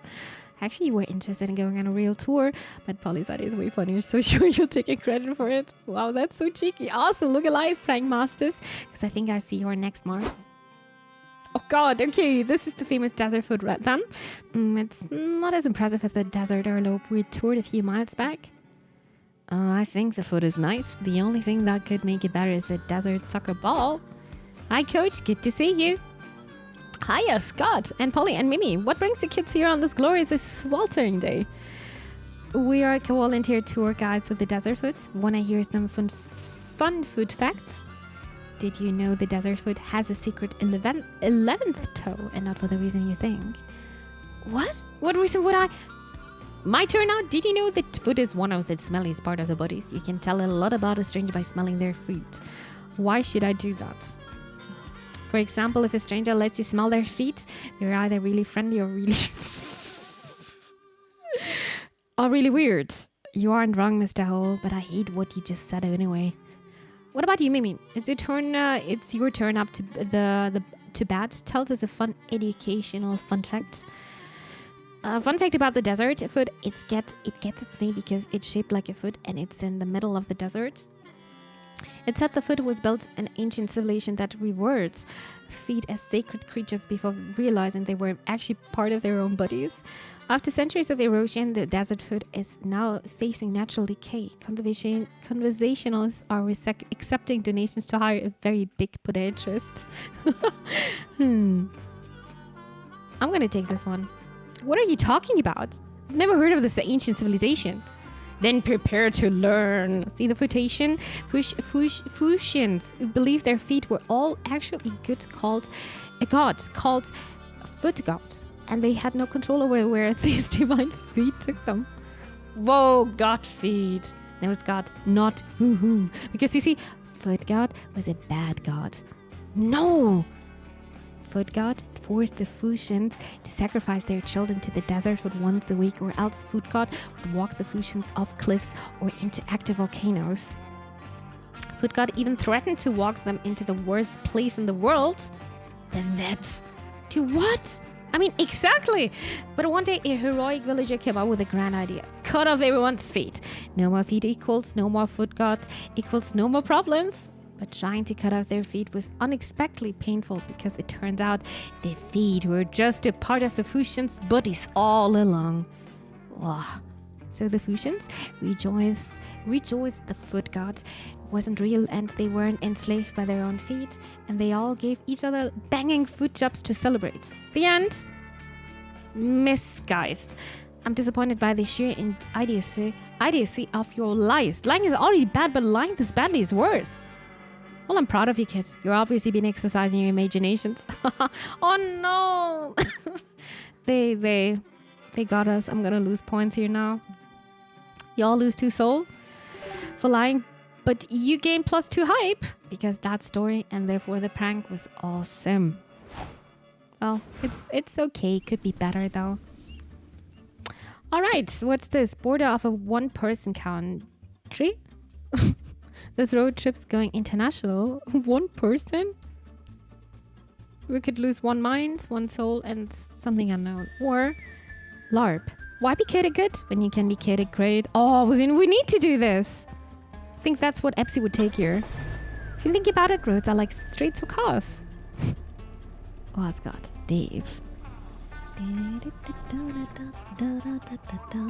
Wow, this is LARP is crawling with humans. Real, actual humans. That's weird. This must be one of those areas where the dimensional fabric between the human and monsters ramps is starting to tear. Strangely, the humans aren't screaming or grabbing pitchforks, which goes against all you know about the thoughts on monsters. They must think you're fellow humans dressed up for their LARP. Fine by you. Their ignorance is your bliss. Hi, Pine. Welcome back. Since you're here, what LARP activity are you interested in trying? Let's see. PvP, GM, NPC. What is GM? Not Grandmaster. NPC. Oh, you can also be NPC. What is GM? Game Master? Oh, Game Master, not Grandmaster. I would love to be that. Game Master. You arrive at the LARP, but it looks like the event hasn't started yet. Some props are strewn about, and you see the GM writing in his world-building notebook. No, that's also reminding me of FC here. That's sweet. You ask him here where the bathrooms are. He takes one look at you, screams, "Oh, real monsters!" and falls over. Yup, he's dead. Don't be bad, Mimi. I would never die just by looking at your face. What do we do, bros? The LARP is starting soon, and there is no game master to direct the event. Maybe we can fill in for him. The show must go on. Let's check his world-building notes. Boink. These notes say the LARP has been taken over by an evil sorceress. It's up to the LARPers to find the sword of justice and slay the...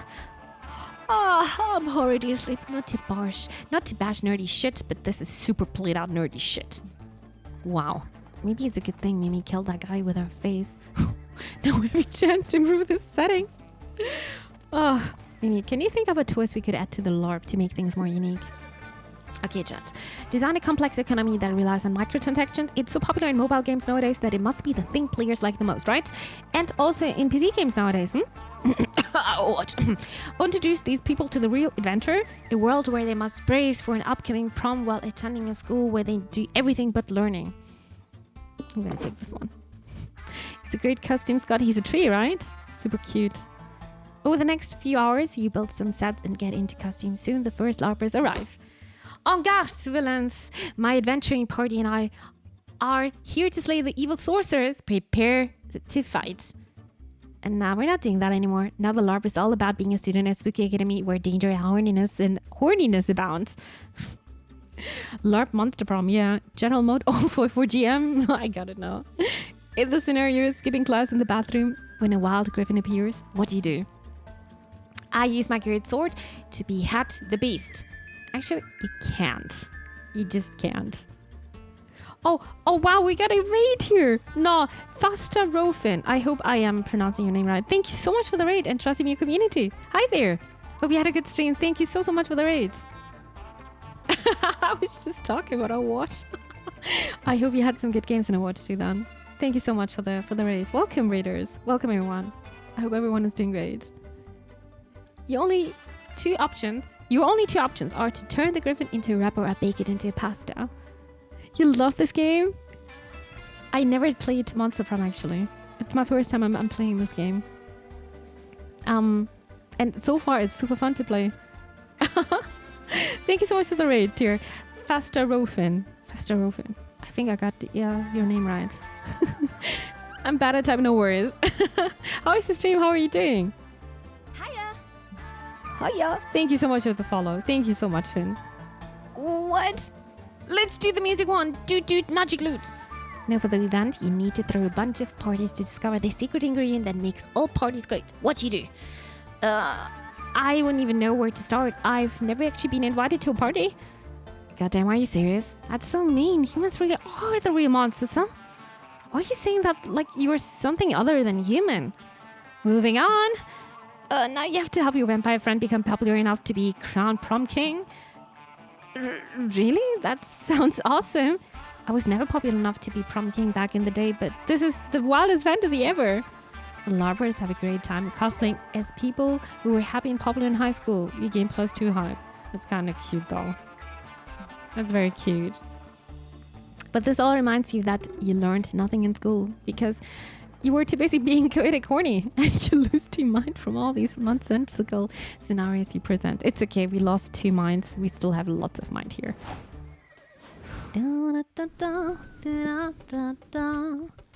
Oh, pretty good. Thanks for asking. It was fun. Not considering the fact that I lost like 13 Oof, that's a lot. That's actually a lot. You got this though. Oh, dear Jay, thank you so much for the raid. Oh my god. No, what a coincidence. Thank you so much, dear Jay. I hope you had also a good stream with and hopefully you had also some good games in Overwatch too. Thank you so much, dear Jay. How are you doing? Hello, everyone. Hello, raiders. I hope everyone is doing well. Thank you again for trusting your community. Thank you again, dear Jay. It means always a lot to me. This was planned. Wait, did you guys play together? No, right? Oh, you know each other. I didn't know that. What a coincidence. Wait, so you guys played ranked together? Ah, you played the new PvE on Overwatch too. You like it so far? And ranked? Oh god, so that's the horror part, the spooky part. We are playing a very interesting game today.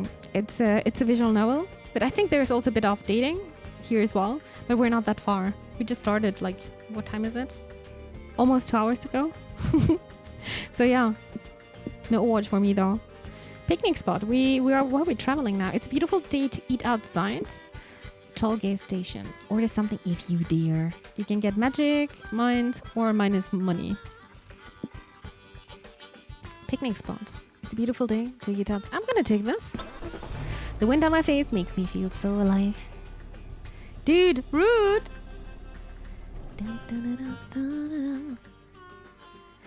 Wrath of the Bride is actually great if that's even a small taste of the new PvE content coming in 2023. I'd say we have nothing to worry about. Yeah, I will probably gonna try the PvE part if it's not gonna get cancelled. I guess they have to look out if Overwatch is gonna be successful with the new monetization system. So yeah, I would be totally down to play some PvE actually. But yeah, we'll see. It's gonna take some time, unfortunately. You got jump scared? Oh, I also heard there's a little bit of jump scares, right? Funny. Wrath of the Bride, that's also a cool name. jumped off my chair. And I hope somebody clipped that. The sun is shining, the birds are singing, and the ants are eagerly anticipating eating your scraps. What a perfect day for a picnic. I'm a bird here, by the way. I think so. It kind of reminds me of a bird. You've got your picnic basket and your checkered blanket. All that remains is to decide what to do now that you're here. Have a nice picnic. Crash other picnics. Oh, damn. Play fetch. Let's have a nice picnic then. You've got the picnic basket of food, you've got the nice day, and you've got the friends to enjoy it with. You just need to decide where to spread your checkered blanket. Don't worry, guys. I know how to find the perfect picnic spot. We learned all about this among Scouts. The first step is to make sure your spot has nobody else pee on it, because it's rude to picnic on a spot someone else already claimed. The perfect picnic is also best enjoyed with 3 to 6 friends. You think we're somewhere in that number. Let's look for a place on high hill with good air. I'll lick my finger to test the wind while we walk. I've seen people doing it in movies. Whatever you say, but I'll just follow you around until you find a place we can sit. You indulge Scott in his picnic spot hunting antics. He finally finds a patch of grass deemed suitable, and you dig into sandwiches and potato salad. Okay. Oh my god, this is looking so scary. No, I forgot the most important step of finding a picnic spot. Beer proofing the surroundings area. Oh. Okay, where's this gun suddenly coming from? And look at this beanie. Okay. Whoa, is that a bear with a gun? That's my second favorite excuse for how I died. No, this bear isn't just stealing the picnic, it's robbing the picnic. This is a stick up. You can't have the picnic, Mr. Bear. We don't want any trouble. The bear doesn't seem sold on those terms. He gestures the gun at Polly's bottle of honey mead. Oh. What? You want to see my booze too? No way, we need the party pooper. Over Mimi's dead body. What? Hello? You're not willing to die for me. Intercede and save the day before this bear lights you all up. This bear's behavior is probably due to nurture, not nature. Try to learn what circumstances brought it to a life of crime and help him from a place of empathy. Get this bear the only thing bears covet more than a delicious picnic: a taxi license. Just imagine it, a bear driving a taxi. Priceless. Oh my god, this is... it's so hard to decide now.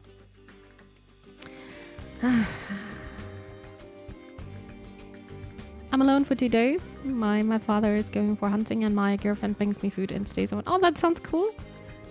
The part with the girlfriend and the food. That sounds really nice. Then I hope you are gonna have a good time together. Marry this bear? I'm too scared.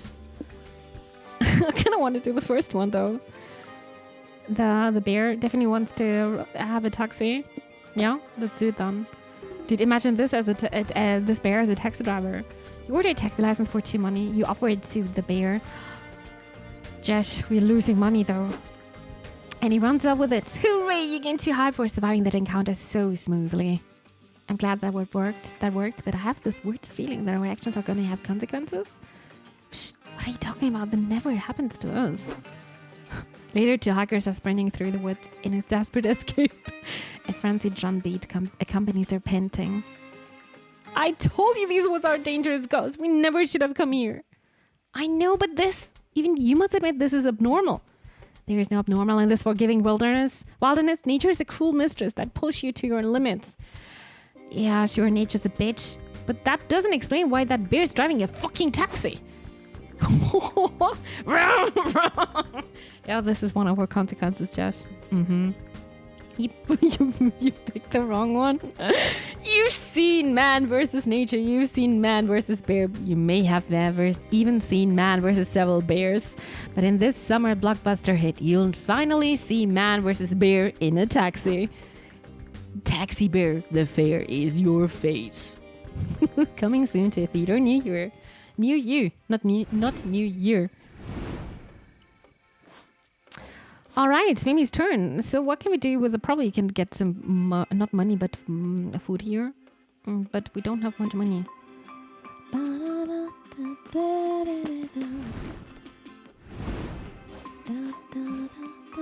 The car is where you can manage your road trip by accessing one of 2 mini boosts. You can choose to be a careful planner and gain +1 of your lowest resource and lose 1 of your highest resource. Maybe I should do that. Magic. You can be risky travel and gain +1 of your highest resource at the cost of -1 of your lowest resource. Dangerous. No. So what's gonna be champ? A cautious planner. Yeah, that's me. I'm not a risky person actually. Magic down.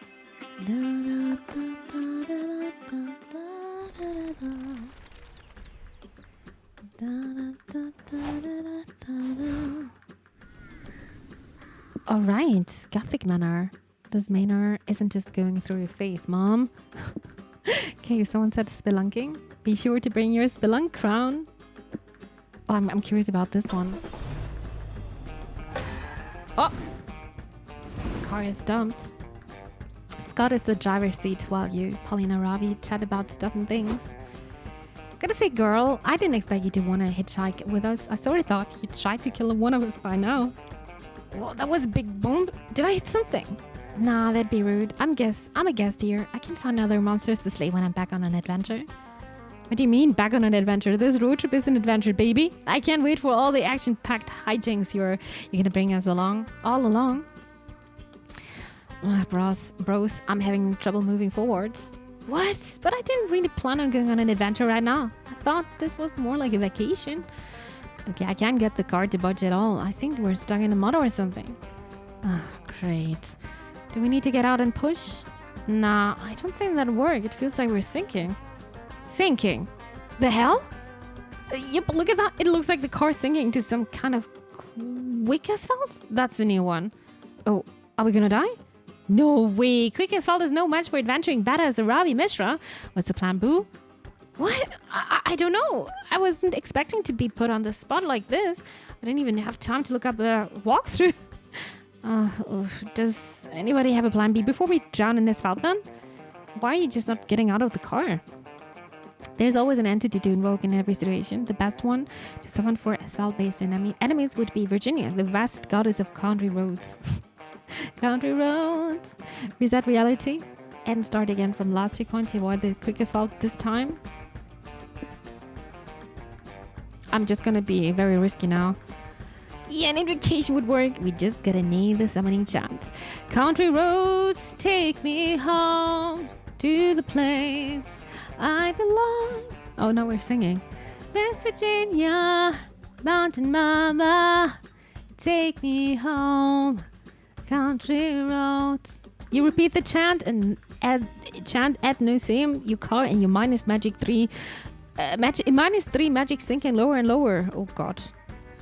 Until finally, with a blast of warm sunshine, peach, cobbler, and southern hospitality, Virginia the vast goddess appears.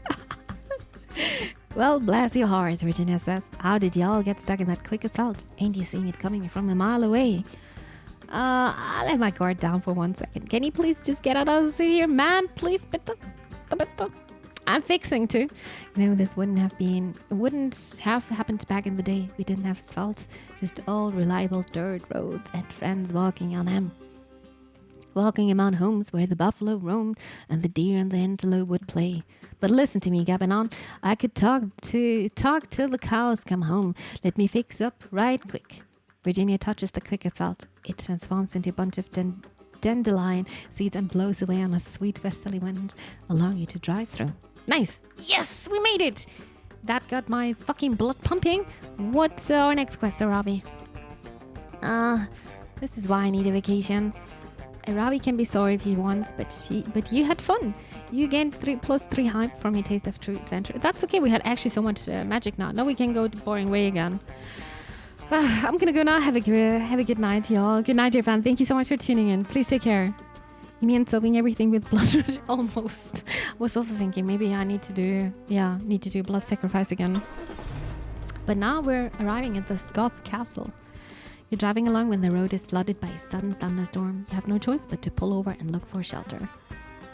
But in the velvet darkness of the blackest night, burning bright, there's a guiding star no matter what or who you are. You know how the lyrics go? With wet newspapers over your heads, you arrive at an ominous Gothic manor, knocking on the door and are invited in. Once inside, where do you go? The history transparent through the walls, the dramatic chamber music, the exquisite banquets. This is probably gonna take away some hype here, though. We're gonna get something else instead. This is a real-life Gothic manor, so you can surely find the centers of wisdom and misery in the form of wailing specters haunting the place. In fact, the ghost of a Victorian woman is coming out of your wall right now, sobbing hysterically. Hey, fellow spectre and Polly, I love your accessories. Ghosty chains of torment are in this year. I can feel it. Hello, the ghost says between sobs. My name is Constance. You haven't seen my husband, have you? Ourselves have been separated since I died centuries ago. I just had my 13th child and was feeling quite ill, but he gave me the best thing he could. 13th child, dude. Emotional support? An orgasm? No, he hired a bloodletter to flush the demons out of my blood, obviously. What's an orgasm?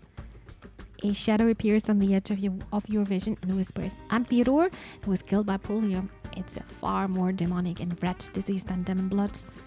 Whack. You know, we have vaccines for that now. A vaccines? I don't know what that is. But it sounds scary and unholy and not something I'd ever give to my children. Well, since you obviously aren't a source of God parental advice, could you at least provide me with cool ghost advice? I'm kind of new to it. Like, you know, how most people die to become a ghost, but some people are born ghosts. How does that work exactly? Can only humans turn into ghosts? Or are there such things as monster ghosts? And how do zombies fit into everything? Also, how do ghost powers work? I figured out some of them on my own, but I'm sure you guys could teach me better ones. Ghost powers? The ghost goes. What makes you think we have powers? Being a ghost is a curse, not something to be enjoyed. Oh, Polly looks crushed. No way are you letting your excitement be squashed by jerks who don't even know what an orgasm is. You suggest a cool ghost power for her to learn. Do lots of pottery to gain control over when you're intangible, and then you're not. When you're not, learn the ghost power of teaching valuable life lessons to cynical old man during the holidays. Let's do that. What? That sounds more like a hobby than a power. Do we really have to do this? Yep, the ghost grab you and teleport you into a wealthy old man's bedroom. Wait, we can teleport? Can you teach me how to do that instant? Nope, that's not what he asked for, the ghost said. Now go wake up the man and scare him straight. Fine. Wake up, asshole! Oh, the man cries. Who are you? I'm the ghost of you done fucked up. Your afterlife is gonna suck if you don't get your shit together soon. Wait, you mean being a bad person has consequences? Damn it, I was betting on that being the case, not being the case. And I guess starting tomorrow I'll stop using the special whip to raise moral among my workers. What that stuff is? I guess. Sheesh, I can't see how this is an important job for us ghosts to do. Polly's a nature like this. The ghosts take you to another old man's house to keep practicing. Hey, old farts, according to my list, you need to stop eating your children alive. What? Yeah, you might be right about that, the old man says thoughtfully. I always suspected that eating them was not okay, but it was this ghostly encounter that finally convinced me. Thank you, wise ghost. You're welcome.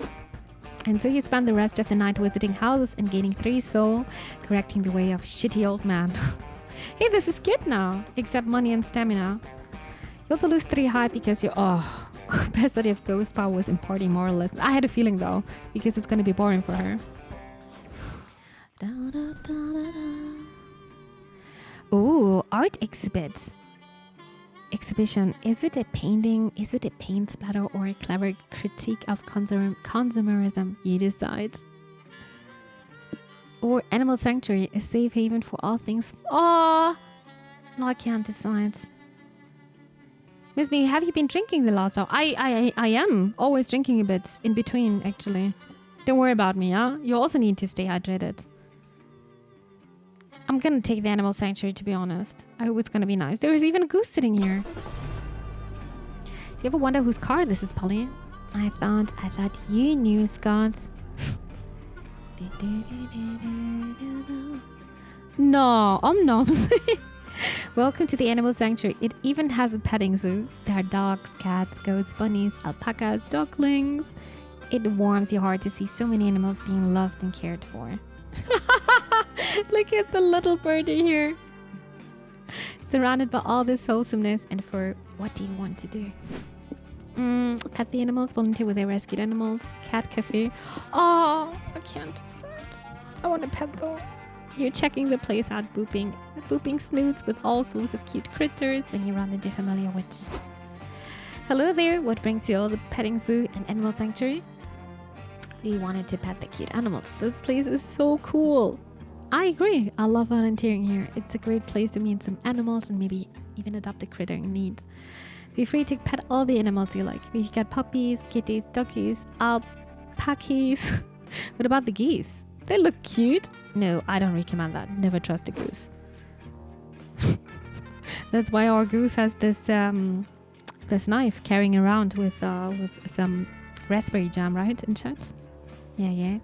I've drunk 1.5 liters of water since stream started and can drink. And a can of Dr. Pepper. I actually don't like Dr. Pepper. I tried it once. It was so sweet. So sweet. Knowing this game, I don't know if this was the right decision. I'm also a bit scared, but I think it's going to be okay. Let's hope the best. Exactly, Sonic. That's the goose. You go to the bunny pen to stroke a rabbit's soft ears. One rabbit puts his nose in your pocket. Aww. Then he grabs your car keys in its mouth and runs. Oh, wow, cheeky. You chase the rabbit around the pen. You can't catch it, but you are attracting attention. Kids are pointing at you and crying, "Stop trying to steal the poor bunny's car keys." I think I'm going to lose some stamina now. But those are our car keys. The rabbit stole them from us first. That's exactly what somebody trying to steal a rabbit's car keys would say. Great. Even if you get the keys back. I was thinking about the band Black Keys, actually. The music is kind of similar here. Will be found guilty in the court of public opinion. What do we do?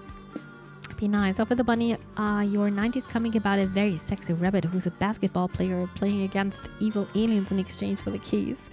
Regain your car keys by challenging the rabbit to a car race against a tortoise you'll train personally. The winner keeps the car.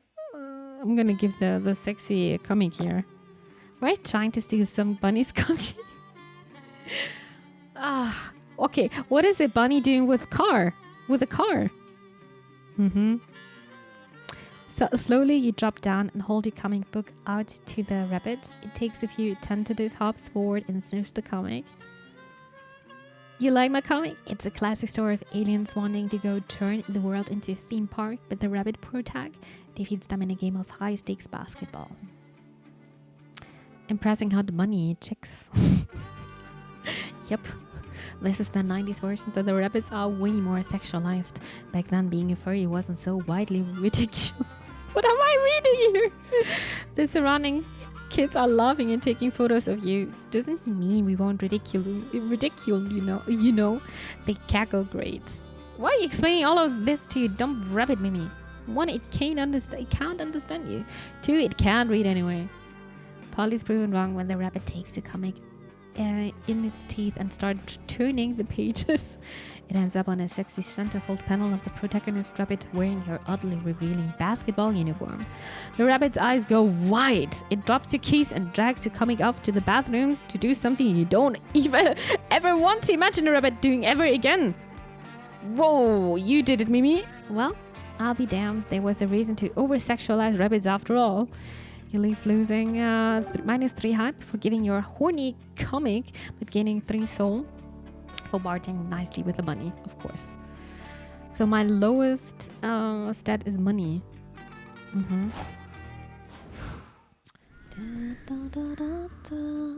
So we can go to this place, the UFO sightseeing spot, I want to believe, or the hole. It's got a whole lot of hearts. What is this hole here?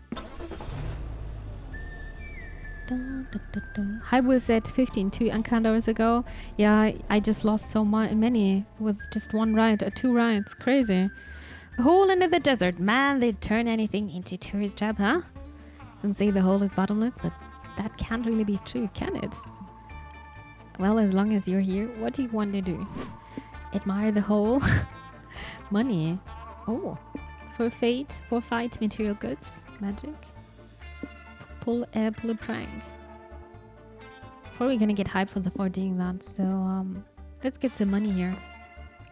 We'll pick up guided audio tours from the gift shops and enjoy a tour of the hall together. Polly, the nice British man on this tape, says stuff. The first hole was dug over 1 million years ago. I didn't know we even had that many years ago.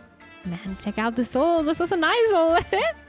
I thought staring into a bottomless pit of darkness would be existential word, but it's actually pretty chill. After the tour, you drop off your audio tours at the gate with a nice elderly couple who runs this place. Thanks for the cool hold, guys. It's been real. They start to wave goodbye and then the old man bursts into tears. Oh, sorry, was it something we said? It's been unreal. Is that better? Nah, don't worry. You kids were great. The other old man sighs. We wish we could find more visitors like you to keep us from going bankrupt. We bought this hole 40 years ago from a handsome entrepreneur who promised it'd make us rich and famous overnight. Oh no, they got scammed. You bought a hole in a desert from a guy? Did he even dig it? I'm pretty sure some guy just scammed you into giving him money for a hole. Sure, but at first, investment paid off. The bottomless hole was once what you kids might call the new Coachella. But now Coachella is the new Coachella, and none of the young folks come to see the hole anymore. Look, we can help you get more customers, I guess, but you gotta promise to invest your money better from now on. Time to put on your business consultancy pants and help the old couple rebrand the hole to make it popular again. You're making me hungry, Thog. Oh no, guys, you need to eat something. Eat something. Alright, we need to decide. Market the hole to basic, crass dude bros who brag about having been in every hole. Come take your claim. What the hell? Market the hole as the perfect starting point for very bad golf. Sucking at golf, getting you down. Come on down the hole. You'll never miss your shot. I'm gonna take this one. Soon, bad golfers from all over flock to the hole. They bring golf balls, putters, and backup putters for when they accidentally throw their original putters into the hole. Wow, Mimi, this is shockingly boring. Shocking because golf was already so boring. Oh my god, I'm gonna lose more hype, Zamnik. And you somehow made it worse. This is weird. Golf is a sport and it has balls like all the best sport. Ooh. But even I can't get hyped about this. I'm somehow -3 hyped about this. You watch two businessmen approach the bottomless hole. They hit their balls a couple of times but can't sink a single putt. I sure do love golf, one says as he hits his ball backwards. It's so fun and not tedious or soul crushing at all. You're right, golfing is every bit as fun as a meeting that could have been an email. Wait, do you find that fun? No, actually, I think I've developed a subconscious association between business and golf.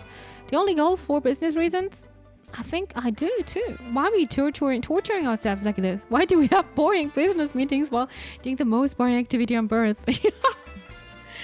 It's kind of weird. Yeah, it's kind of weird that like in big companies they're doing some golfing. I make myself pancakes before I go to... Oh, now I'm jealous. Pancakes. Kind of want to do the same now. Damn it though. I have no idea. I think one person suggested it a long time ago. Maybe okay. Ironischerweise in German. We've kept it up out of pure inertia on everyone's part. Well, I'm tired of it. Let's have our next meeting somewhere actually enjoyable, like a laser tag arena or a skater park. Well, I'm kind of impressed. I don't think two white-collar business types and would be interested in skating or laser tag. Suddenly, yeah, it was just easier to say in German, even though it's very similar. That's just a stereotype. We work in business, but we don't live where we work. We still have fun shredding up a skate park. Want to party with us later? And that's the story of how you saved a small business and snorted coke off a stockbroker's skateboard in the same day. The whole owners pay you 3 money for your consultancy. Oof, we need to do some more exciting stuff again. If the ravers party in the middle of the desert, does it make a sound? Planetarium, it's out of this world. We need to get hype here. I hope we're gonna get hype here. Is there an earthquake? Scott, that is the fucking best.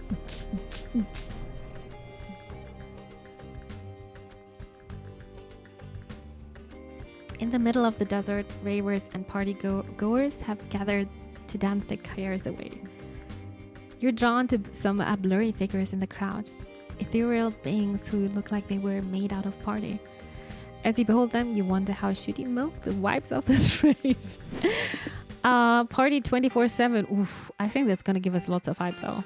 Let's do that. Find the best rave spot or try to get some drinks. Let's do that. Wait, I'm gonna lose stamina though. Fuck yeah, it's time to party. You're considering we're best to dance your ass off when 3 smiling spirits float up to you. Damn. Holy shit, is that Polly? Good to see you. Welcome to the rave. OMG, hey! Scott, Mimi, meet my clubbing crew. Summer, Macarena, and Cheese. They are the ghosts of parties past.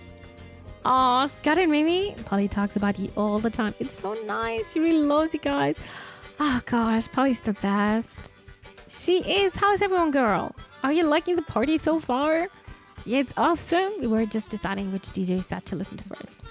That's a big question. Macarena, Summer, and I got that shit down to a science. We put together a DJ schedule. We'll rotate methodically throughout the sets so that we're always changing and creating our vibes. Vibing is like the best. We can schedule visits to the bar and the bathroom, even though we don't actually have to use the bathroom anymore. It's part of the vibes. Oh my god, are they even having fun anymore? Of course, in like an hour we're gonna be too blitzed to actually follow our schedule, and we'll probably just wind up wherever feels like. Yep, relatable. Which DJ are you scheduled to listen to now? Well, we just finished our schedule to mingle with other ravers time, so we're actually ahead of the schedule. Cool. So we're now opening Domi. We could like do some more ecstasy. We can do that and hit another set. Do you guys have any preference for who we listen to next? Okay. Okay. Hypno D and J, the Robo Warlock trans DJs, who will put a spell on you. Surrender to the groove. Dead Mouse. Oh my god, it's dead. It's a mouse. It's like Ratatouille. A skillful French mouse. It controls a funky corpse, pulling its hair to create the most frantic DJs. Oh my god, we have to go to this DJ set here. Do you like them with maple syrup? I actually never tried maple syrup pancakes. I never tried that, but it's always looking so nice. Excellent choice. Dead Mouse is the hottest DJ in Europe. Right now, they've got a great rags to rich story too. The duo got started as a gourmet chef in the mouse controlling the chef's movements by pulling on his hair. That sounds like a Ratatouille. Oh, I think I've heard the story before. But there was like a twist. The chef died. So sad how everything eventually dies. But Mouse wasn't ready for his career to be over. He knew he couldn't keep the corpse employed as a chef, though. Too unsanitary. So they became a DJ duo because, DJing is like cooking with sound and vibes. So now as everything is eventually reborn, well, weird backstory aside, Dead Mouse turns out to be an amazing DJ playing remixed bops from the 2000s. The set is incredible. Isn't it great? By pulling on a corpse here, Dead Mouse pulls on the heartstrings of nostalgia. Aww, remember having functional heartstrings. I hope wherever my corpse is, it's being controlled by a rodent. -2. You gain 3 plus 3 hype, raving like you're a kid again. Except you're not a kid and raving is hard on your raging joints. You lose 3 star. Oh, chat. Oh, that was bad. No, my stamina is so low. I need to go to a diner and we need some food now. What about the noodle stand? My knees are hurting. Welcome to the bartering stand, where you can barter with little trinkets and manage your resources a bit. Each trinket is tied to resource. You lose the resource tied to the trinket you give away and gain the resource tied to trinket you take. Also, noodles is here, but I don't know if that's a good thing. Welcome to Noodle Swap Shop, where every customer leaves satisfied. What is the star here then? Noodle Swap Shop is not responsible for dissatisfaction, early honest dimension, functional dimension, helping and rapid extracurricular growth. Sorry, my numb lawyer makes me say that. Anyway, see anything you like? Yeah. Some Scott snacks? The sequel to an erotic fanfic about dragons? gas canister. Someone else's credit card. Definitely not you, Visa. It's not my credit card for sure.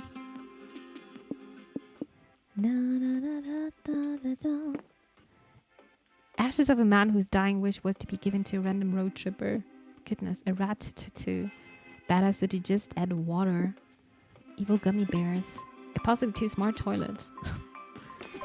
What can I do with this? I'm losing money again. Great choice. Thanks for stopping by. Oh, I really thought I could buy some food. And remember, if I see you reselling enough products online, I'm not afraid to go back to jail. Okay. All right. This octopus. Mm-hmm. Oh, okay. Yeah. Oh God. Our stamina is so low. We need to eat something now. Rodeo. This isn't my first rodeo. What about you? Or space station? Hype. Oof.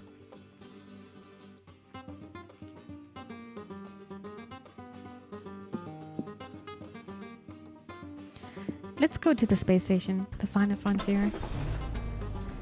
I think the items are just +1 to certain stat, and you can have only 4 of them active. You just swapped something. Did I? Is there a game over in this game? Probably, right? Is there an ending? We're already on our total 5 weeks. That's pretty long. Like most people, you wanted to go to space when you were a kid. Then you heard about how much math was involved and decided that shit wasn't for you. If you reach... Yeah, that makes sense. That was also kind of what they said to me. But I mean, is there a kind of good ending? The ending is when you reach a distance. Okay, alright.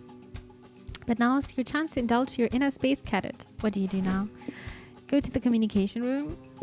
Dress up as astronauts. Watch the rocket launch.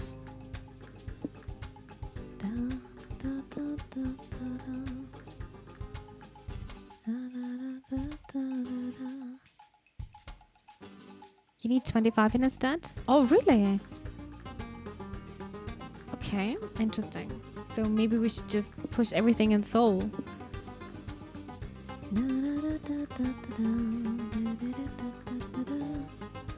Well, that's gonna be hard, I think. I'm trying to have this everything on the same niveau, to be honest.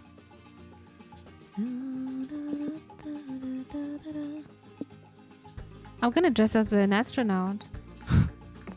Let's do that. You're checking out all the word control rooms. That's gonna give us some hype. And laboratories when you and your friends find a closet full of colorful astronaut costumes. Oh gee, these are adorable. Here, Mimi, you wear the orange one. Do you think this banana peel accentuates my booty? You're observing Polly's booty respectfully when an emergency. Sorry, I like how they just putting this ear like this respectfully. Crewmates report to the conference room. You all go to the conference room. You're surrounded by other astronauts. Let's remember why we're here. Everyone, we're simulating life together in a real space station. That means we all have to do our task and work together, right? Yellow? Why are you singling me out? I know I slacked on cleaning out the oxygen tank, but I fixed it before we were all fully suffocated. If anything, it's Cyan and Red who haven't been pulling their weight. I've never seen them do anything around here. Well, I was unclogging the toilets. That's reasonable, right? Do you still poop in space? I was doing astronaut things, so many of them. Wait, I just did a head count. There are definitely more people here than we had earlier. I think we have an imposter. Is this like Among Us here? It was also reminding me because of the colors. When you only ever swap stat, you'll never get somewhere when you balance them all the time. Yeah, I know. But this was what I did so far. I mean, it's never close enough, but yeah, mine is pretty high. Among Us! Yes, he said the thing! Does that mean we have to do the vote people out thing again? I hate when HQ sends out these trolls. I suspect Orange, Yellow, and Cyan both have alibis, and Red was obviously doing astronaut things, but Orange has been so completely silent since she got here. Yeah, fuck that Orange guy. Wait, you're Orange! Convince everyone you're not the imposter. convince them all by doing something so astronaut-like you couldn't impossibly be the imposter. Astronauts only listen to the stars. Convince them to check everyone's horoscope for clues to find the true imposter. I'm gonna take this. Yeah, do something astronaut-like. Shit. You actually don't know much about the day lives of astronauts. Astronauts love space? Nah, too obvious. Astronauts probably have strong opinion on which type of cure is the best. Closer, but not quite. Who's wearing blue pants? It's Tatami. It can't be newbie. He's very likable. Kartu swipe. Exactly. Thank you so Nick. Astronauts are fiercely competitive and ambitious, and therefore insecure about not making the cut. Yes, that could work. If I wasn't a imposter, how would I know the super secret astronaut handshake? The super secret? What? That's not real. Of course it's a real dum-dum. Every astronaut's heard of the super secret astronaut handshake. Now he's the sus one. Yeah, right. The super secret astronaut handshake, obviously. I learned it at Yale, a place where I definitely went and got my degree in astronaut. What are you all talking about? There's no such handshake. Bro, if you don't know the super secret astronaut handshake, you just be honest. I'll show you. Scott grabs your hands and you two perform the convoluted handshake you've been perfecting for years. You put it off so perfectly you gained the +3 hype. Oh well, I can obviously do that. You just clap, then shake hands, then do a twirl. Or is it a fist bump? Now the splits. Oh, cramp! He can't do the handshake. Eject the imposter. You all throw green out of the airlock. Singed out, and the insecurity won the day. You lose -3 soul for lying. Thermal. Damn. But still, mine is very high.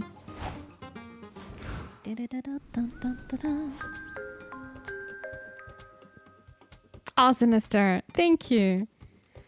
Oh, dear Sinister, thank you so much for 28 months. Thank you very much. I appreciate it. Good day or good evening to you. Hope you're doing well. Welcome to the stream. Movie set now with 30% more CGI. Uh-huh.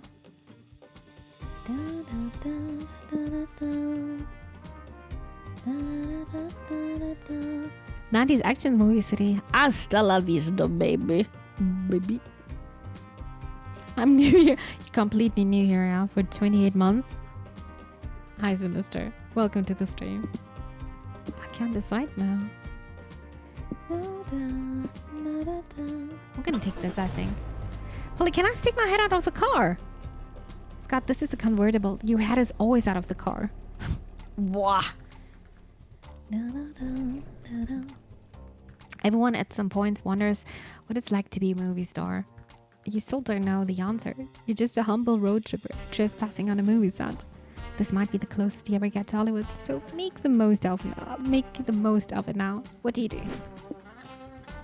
Become extras? It's dummy now. Hype. I mean, I could also just go completely on hype. Am I gonna lose more stamina though? I'm gonna try that.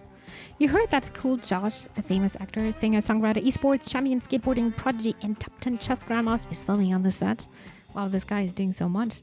You and your friends obviously need to get his autograph. You sneak on the set and find his trailer next to some bushes. Psst, over here. Can anyone else hear that bush talking? I'm no bush! You've just fallen prey to my clever disguise. As they used to say, get wrecked.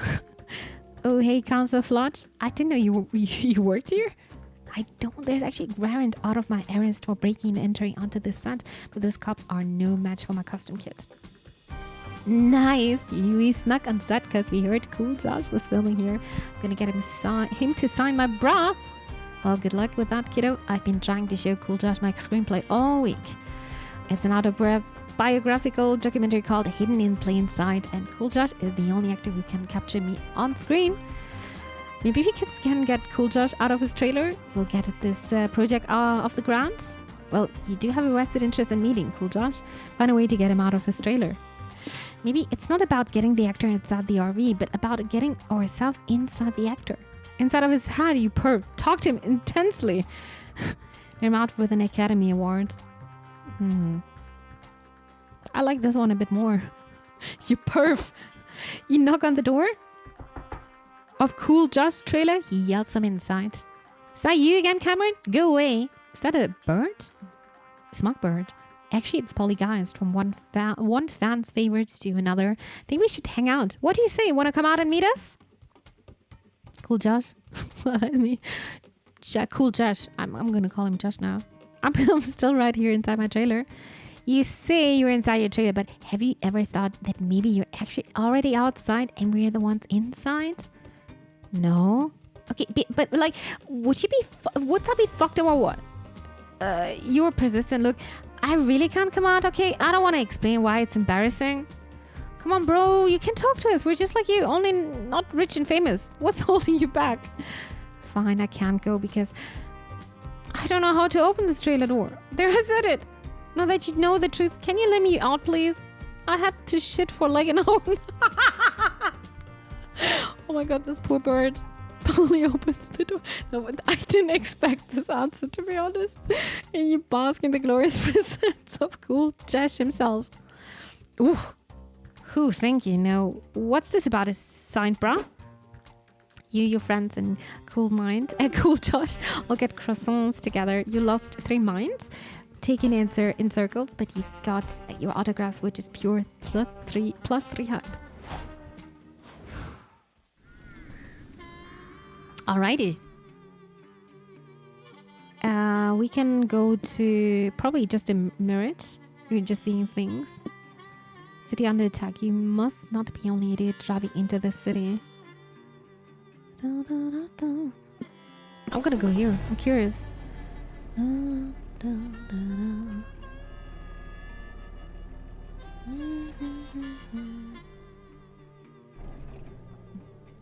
Wow, what sort of place is this? Is it even real? Look at this penguin with his socks. Neon Kid is also here. A location this nonsensical could easily just be the product of a dehydrated, overheated brain. But half of the weird shit you do and see on the daily could fall into that category too. So who's to say?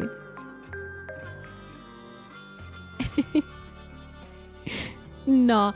Adasmix GB, thanks for Halloween. The sub carrot. Thank you, dear Future Night. Thank you again to Des for gifting the sub. Thank you so much, dear Des, again. Hi, Future Night. Good evening. Welcome to the stream. Hi, Eva. Hello. Welcome as well. This game is pretty spooky, ain't it, Mimi? It's very funny, I would say. I like the Halloween themed games a lot. But it's very, very funny. Sometimes it's just having a very potty mouth, though. Everyone's doing great. I'm doing okay. What about yourself? Good to see you. One thing's for sure, you're going to explore this strange place. Where'd you go? The Wise Talking Bush. The oasis of 1,000 Scots. Mirage Town. Or Mirage Town. The Wise Talking Bush, maybe? You and your friends check out the Mirage. It's full of gorgeous oasis, flying pigs, unproblematic Twitter feeds, and all the things that will never exist. Check it out, Polly. There's a bush making noises near that iridescent camel with 16 hums. Hi, kids. I'm Council Floral Talking Bush. Isn't this the same guy we just met? There's a burble here. Oh, neat. I was a wise talking magical bush. I was wondering when we'd run into one of these. Are you sure it's not just Council Flotch disguised as a bush? No, I don't think this is Flutch. It wouldn't make sense for him to be out here anyway. Okay, that's good to hear. Hope everyone is doing well. I'm doing alright. What about yourself here tonight? Like, why would Flutch wear a bush disguise and sit in the middle of the desert for no reason? That'd be incredibly sad and lame. Hey, if I was Flutch, which I'm not, by the way, it wouldn't be sad or lame of me. I mean of him. To dress up as a bush alone in the middle of the desert would be an admirable commitment to the noble art of camouflage. Committing to the things you love isn't sad or lame, it's brave and cool. Wow, that is wise. You're right, Polly. This is an all-knowing talking bush. Of course I am. If you want, I could use my wise magic bush powers to answer your questions about the secrets of the universe. That sounds awesome. Guys, we have one chance to ask a super smart question. We gotta make it count. I never said anything about there being a limit on the questions. No, we only get one. Them's the fucking rules. Mimi, what should we ask Council Flora Talking Bush? Use this opportunity to solve Monsterkind's biggest unsolved mystery, how planes work, or ask the bush for its bank account password. Language. Oh, sinister. This game is having a very potty mouth. Very, very, very. I know. I already said so many bad things here. I feel bad. Get the mana flu right now. I'm sorry to hear. I'm sorry to hear for you tonight. Get well soon, yeah? Have a good recovery. I'm gonna ask for the passwords. I don't know the answer to that question, but I thought you knew all the secrets of the universe. Did you lie to us, bro? Not cool. Wow, typical magic of Flora. Lying to gain our trust and being unable to deliver on its promises. This is just like the same. I ate those mushrooms that promised to teach me the secrets of the universe, but all I learned is that tripping in a port of potty environment is not fun. Okay, fine. I admit that I do know my bank password, but I don't feel comfortable sharing it with the strangers. But is anyone truly a stranger to an all-knowing bush who knows everyone and everything in all of space and time? Wow. Actually, very smart of her to say that. Polly is such a smarty. I guess not, but look, dude, if you're not actually an omnipotent bush, I'm in the middle of a mirage in the desert, just say so. We won't judge you to your face. But I am an omnipotent bush. Fine, if you must know, my bank password is passwordy. Wow, that's the least secure password you've ever heard. Also, it looks like this bank account only has $20 in it. Whoop whoop. Well, an all-knowing magical talking bush happens to have the same salary as a summer camp counselor, which is not high. What use does a magic bush have for money anyway? We'll just take that money off your hands for you and be on our way. Fine, but you really believe I'm a talking bush now, don't you? My clever my clever deduction of my own bank account password proved it. Absolutely, bro. You convinced me. Then I got you. It was me, camouflage all along. You succumbed to the incredible power of my camouflage. Dude, we knew it. Yup, you're sure fooled us, buddy. Good job. I mean, we got $20 now. Password is also a password, hopefully not. You got us completely. Hello, Satachi. Good evening. Welcome to the stream. You leave a little bit richer and a little bit soulless. And by that, I mean you have 3 money. And more and minus 3 soul less than they started with. Okay. I can live with that. Passwordy. Now we can go into the farm. It ain't much, but it's honest work. Or we're going to the gift shop. Existence is pain.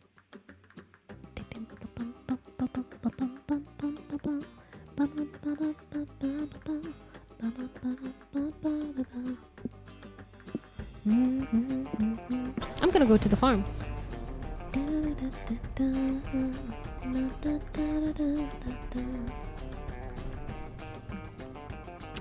Farm life. Sometimes it's nice to get away from the hustle and bustle of the city. Farmers enjoy clean air, homegrown food, and simple living. Sure, it comes out at the price of doing lots of hard labor and usually only having livestock for company. But fuck it! Today we are all about that cottage core lifestyle. What part of the farm do you want to see first? Crops, cows, or crows? Everything is starting with a C here. As a bird person, it's crows. You and your friends wander the farm for a little bit when you run into its owner. Oh, hello there. My name is Jacqueline. What brings you to my farm? Hi, Jacqueline. I'm Scott, and these are my friends, Polly and Mimi. We're on a road trip. We saw the farm and thought, let's check it out. How fun. So do you frequently trespass on strangers' property while you're road tripping? We don't just trespass. We also meddle. We saw your crops being totally ravaged by crows and thought we could scare them off or something. Could you? That would be so nice. I built a scarecrow to protect my crops a few weeks ago, but the crows weren't scared one bit. They are immune to all my pesticides. They bribed the sniper I heard to guard the crops. Okay. They disarmed my anti-crow force fields. These birds are ruthless. I see. I don't have time to be thwarting crow plots all the time. Running a farm is a lot of work. I still have so much fishing and mining to get done. Speaking of which, it's already 2 o'clock. I need to sell my artisanal jellies before the farmer's market closes. I'll be right back. That sounds like somebody is playing lots of farming games. It's so relatable. Also mentioning the mines here. Sounds like Jacqueline has a lot on her plate. Let's surprise her by getting rid of all the crowds before she gets back. Okay, how are we gonna do that? I hope it's not gonna end bad, to be honest. beats me, but I'm sure Mimi got an idea, don't you? Fear isn't crowd's biggest issue nowadays. It's social awkwardness. Corner the farming market by building the first embarrassed crow. Get some props to disguise the scarecrows as one of the crow's exes, so the whole gang will avoid the vicinity in fear of a touchy situation. Or the last one, get inside the crow's minds. Arrange a series of focus groups with some crows in order to crowdsource the scariest scarecrow ever made. Okay, let's do that. Putting together a focus group sounds like a core, but if it helped Jacqueline, I guess it's worth it. You lose one hype and for money, advertising your focus group and offer incentives to participants to join, like free shiny rocks for everyone. 10 crows, join your group. Oh my god, that was expensive. Good morning, participants. I'm Dr. Corby Meister, marketing executive of Crow Masters Products. And I'm Crow Scott. That means hey bro in Crow. So tell us, how do you as crows and consumers of our brand feel about scarecrows?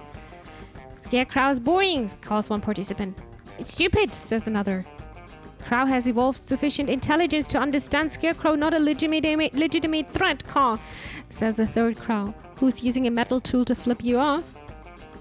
My disguise is very nice, right? You like my stash? So, I don't know, it reminds me a bit of Mario, huh? What would you see as a legitimate threat? Big cat, scary, no like flying into plate glass doors? I'm scared of ocean, so vast, unexplored. What a horrible aberrations forgotten by God live in those murky depths. Cool. Thanks for the input. We'll definitely not put any of the scary stuff you just mentioned into our next product. Wink. I mean, with the plus mind you gained from your market research, you built the world's perfect scarecrow. When Jacqueline turned, you unveiled your creation. Scarecrow with a head like a cat's body like a kraken, holding 8 huge panes of glass in its tentacles that spin really fast. That sounds really bad. I love it! What happened to her eye, by the way? Was it always shiny? When the crows see your scarecrow, they fly off looking terrified and a bit betrayed. But fuck their feelings! Helping Jacqueline granted you +4 soul. Now it's again very... I don't know, I need to decide hype or mind. Dun, dun, da, da, da, da. Mm-hmm. Did we go to the rest area? No, right? No, I didn't do this yet. You want to marry the pumpkin girl? She was like the Terminator. We need soul, we need money. You want money? That's one of my lowest here. What's gonna happen here now? Welcome to the benches where you can relax and talk with either Polly or Scott. The conversation you can hold with them are a chill narrative treat, not threat, with no choices to be made. If you have enough conversations, you might score a date ending with one of them. Also, by having a conversation with Polly or Scott, you activate the chaotic energy passive effect, which will remain active for the following week. What does it do exactly? Find out for yourself. Now you make some small talk. Do we want to talk to Scott or Polly?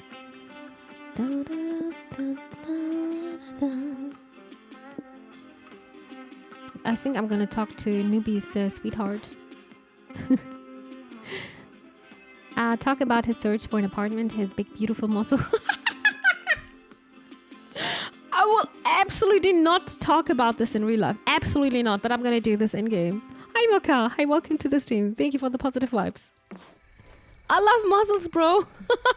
They're my little bulky friends that are always with me. But I guess he likes it.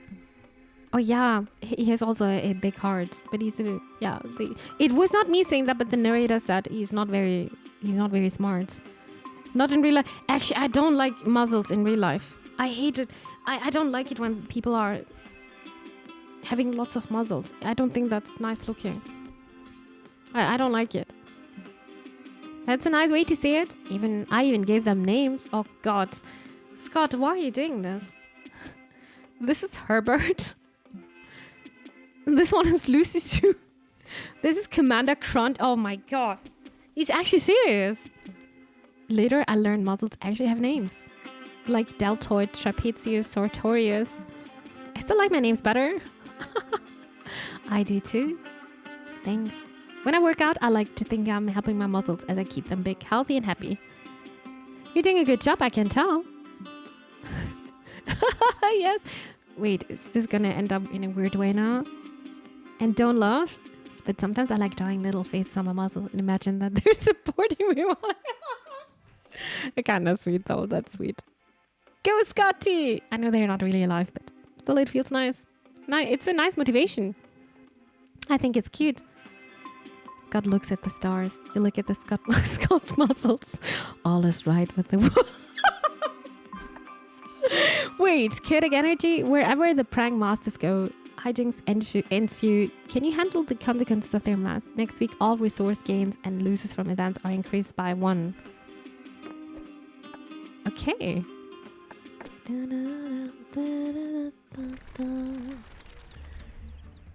Everything is alright. He's looking at the stars. I'm looking at his muscles. Yep. Alrighty, week number 6. Cheap modal. It's better than sleeping outside, right? Or experimental prison. We've brought the fun back to prison and we've thrown the key away.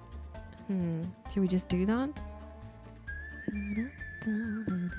Experimental prison. That sounds interesting.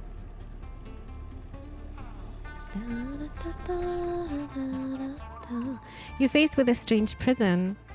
I have no clue why you want to break into prison as a fun road trip activity, but it's safe to say that this place isn't your typical punishment center. Maybe the morbid curiosity is getting to you. In any case, what are you hoping to find inside this prison? Impossible mazes, deadly game, complex rules, stamina. Deadly game sounds very interesting. You'll go to the prison entrance to inquire about a tour, but the security guards just beat you until you're unconscious. Bummer. Oh no! No, we are part of the prison. What happened? We're going to Bender and I forgot? Sweet, you guys are finally awake. Now we can solve this puzzle. What puzzle? Where are we, Dahlia?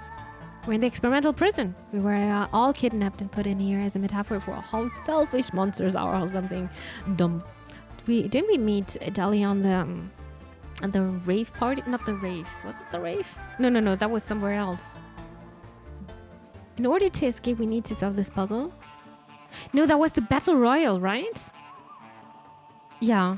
There are 2 doors in this room. One leads to freedom, the other to certain death. Yeah, exactly, the battle royal. But there's a guy guarding each door. One guard always tells the truth and the other guard always lies. We only have one chance to ask a guard a question and pick the right door or we die. I know how to solve this riddle. You can ask our guard which door the other guard would tell us to. Boring! Don't be boring, boob. Mimi, let's add some spice to this. Oh my god, she's, yeah. She's not listening to me. We could just do this very easily. It's not often we get the opportunity to ask someone anything our hearts desire. We've literally always had that opportunity. Asking people stuff is free. Oh, you can also see this here, the buff. Interesting. Yeah, but now we got added stakes to the situation. And the stakes are meaningless to me because I'm already dead, so let's just have fun with it. But Scott, Dahlia and me aren't dead yet, and you'd really like to stay that way. I like to stay them try to kill me. Worst case scenario, I just get another cool scar of this. Damn, she got some scars here. Anyway. Chat never lies? I don't think so, Judge. I don't think so. My understanding of mortality is shaky at best, so I'd rather do this Polly's way. Well, dang. Peer pressure is your greatest weakness. Guess you can worry about not dying later. It's funny question time. Nice, let's fight fire with fire. If these guards wanted to mindfuck us with this riddle, let's ask them a mindfucky question to get back at them. Alright, emotional warfare. Guard at the left door. Is it true that you've developed secret feelings for guard of the right door? Formal warfare. Guards, now that we're all good friends, I thought about renting quads for all of us. Want to join us for a day of thrill, fun and quads? I'm gonna take the first one. Nasty. We're definitely gonna lose 5 soul. Ooh, for playing dirty, but fuck it. I want to see what they say. Oh my god, I need to get lots of hype for this. You stole up the first guard and ask him your question. Well, I don't know what you mean. He starts sweating. We're co-workers and office romances are usually bad news and fuck it. I can't tell a lie. It's true. I'm hopelessly in love with guard number 2. After years of working together, all the nice conversations, I can't help catching feelings, and we have so much in common. We both guard doors. You really love me? Guard 2 guess. Guard 1. I don't feel the same. What? How could you break his heart so casually, bro? Guard number 1 looks like he might cry, but then he realizes, wait, but you always lie, don't you? Does that mean you do feel the same? Guard number 2 winks roguishly. I don't know, guard number 1. Why don't you come over here and find it out? Holy shit! Holy shit! They're hardcore making out. This is the best. What a twist. Here I thought we were in a deadly games genre scenario when it was actually a rom-com all along. With the guards distracted, you can easily check both doors. You find the right exit and leave unharmed. I'm happy to be left safely, but I'm even happier those guards found true love. To that, Mimi is a master riddle solver and matchmaker. Yep, you're the total package. You're also the proud owner of Plus Wi-Fi. Good work, champ. Nice. Very nice. Easy clap. If I would have talked like this, like the devs here in game, not the devs, your grandma would have cleaned your mouth with soap. It's actually a funny thing to say. Well, to be honest, you're getting used to this language, but I'm not gonna talk like this. I'm not gonna talk like that. Merkingdom Outpost. All hate the merking. Or Battle Royale. But we're there already.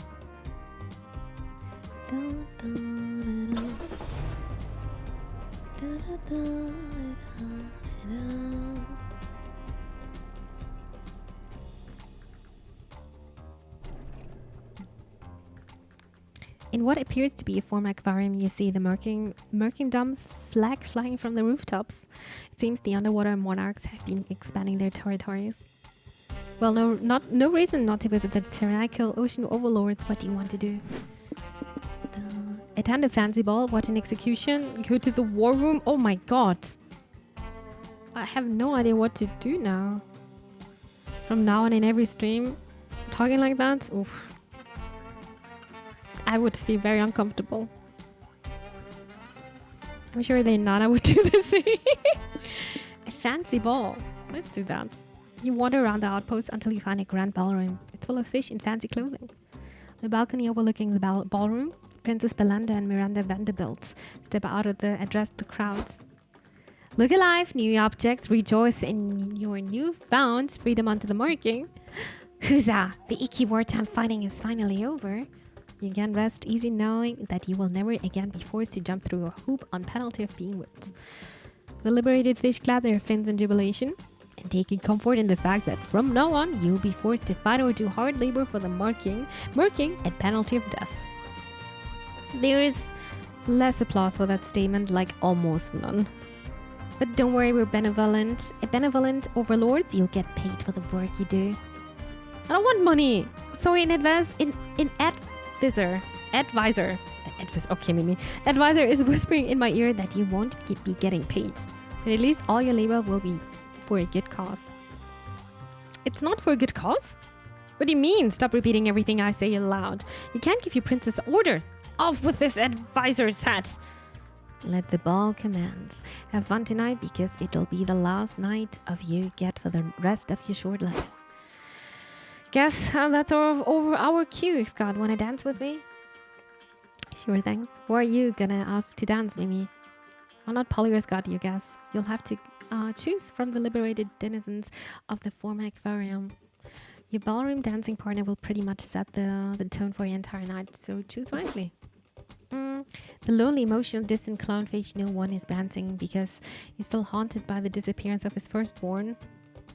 Philipper. The trained dolphin dancer who's ready to tear up the dance floor in celebration of his recent freedom. Oh my god, I'm gonna take this guy. You approach the dolphin currently balancing the aquarium manager's severed head on his nose and ask him if he wants to dance. Oh la la! A chance to dance for my own happiness for a change. What do you mean by that, bro? Dancing is always a happy thing. Oui, that was, oh, he's French. Oui, that was once true for me. Long ago, I was the most spirited, talented dancer in my whole pot. But then those joyless aquarium fuckers captured me, and since then, dancing has become a vicious mockery of my former freedom. I was forced to jump through hoops just to be fed a bowl of gruel.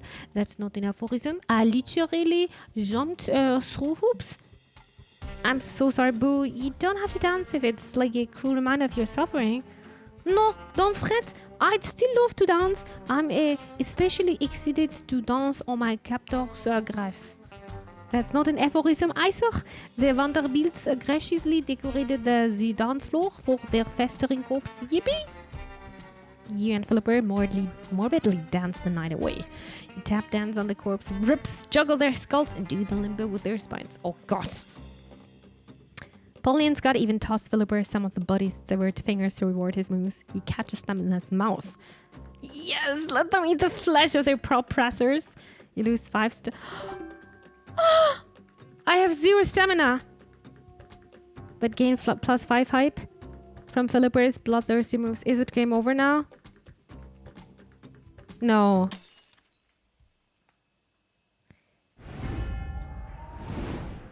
You run out of food and starve. According to the road trip contact, if this was to happen, you agreed your friends could eat you for survival. The birds are already coming, dude. It wasn't your favorite part of the deal, but you've signed worse. Well, you're a person of your words.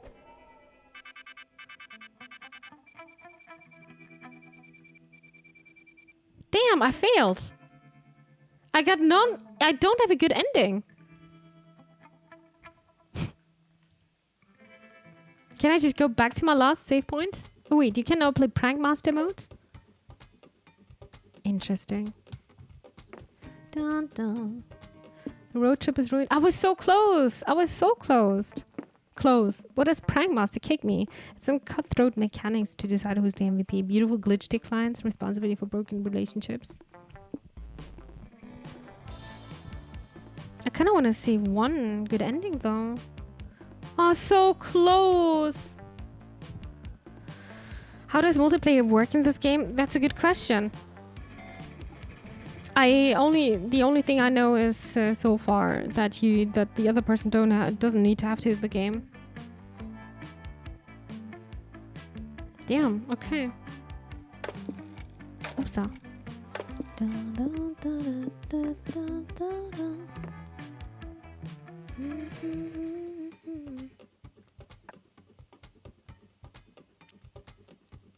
You get multiplayer characters and choose events taking turns. I think Monster Prom, the other games are also like that, right? Like I think a week is 4 events, I see. Bad ending unlocked, kinda. Kinda spicy. I can imagine it's even more fun to playing together.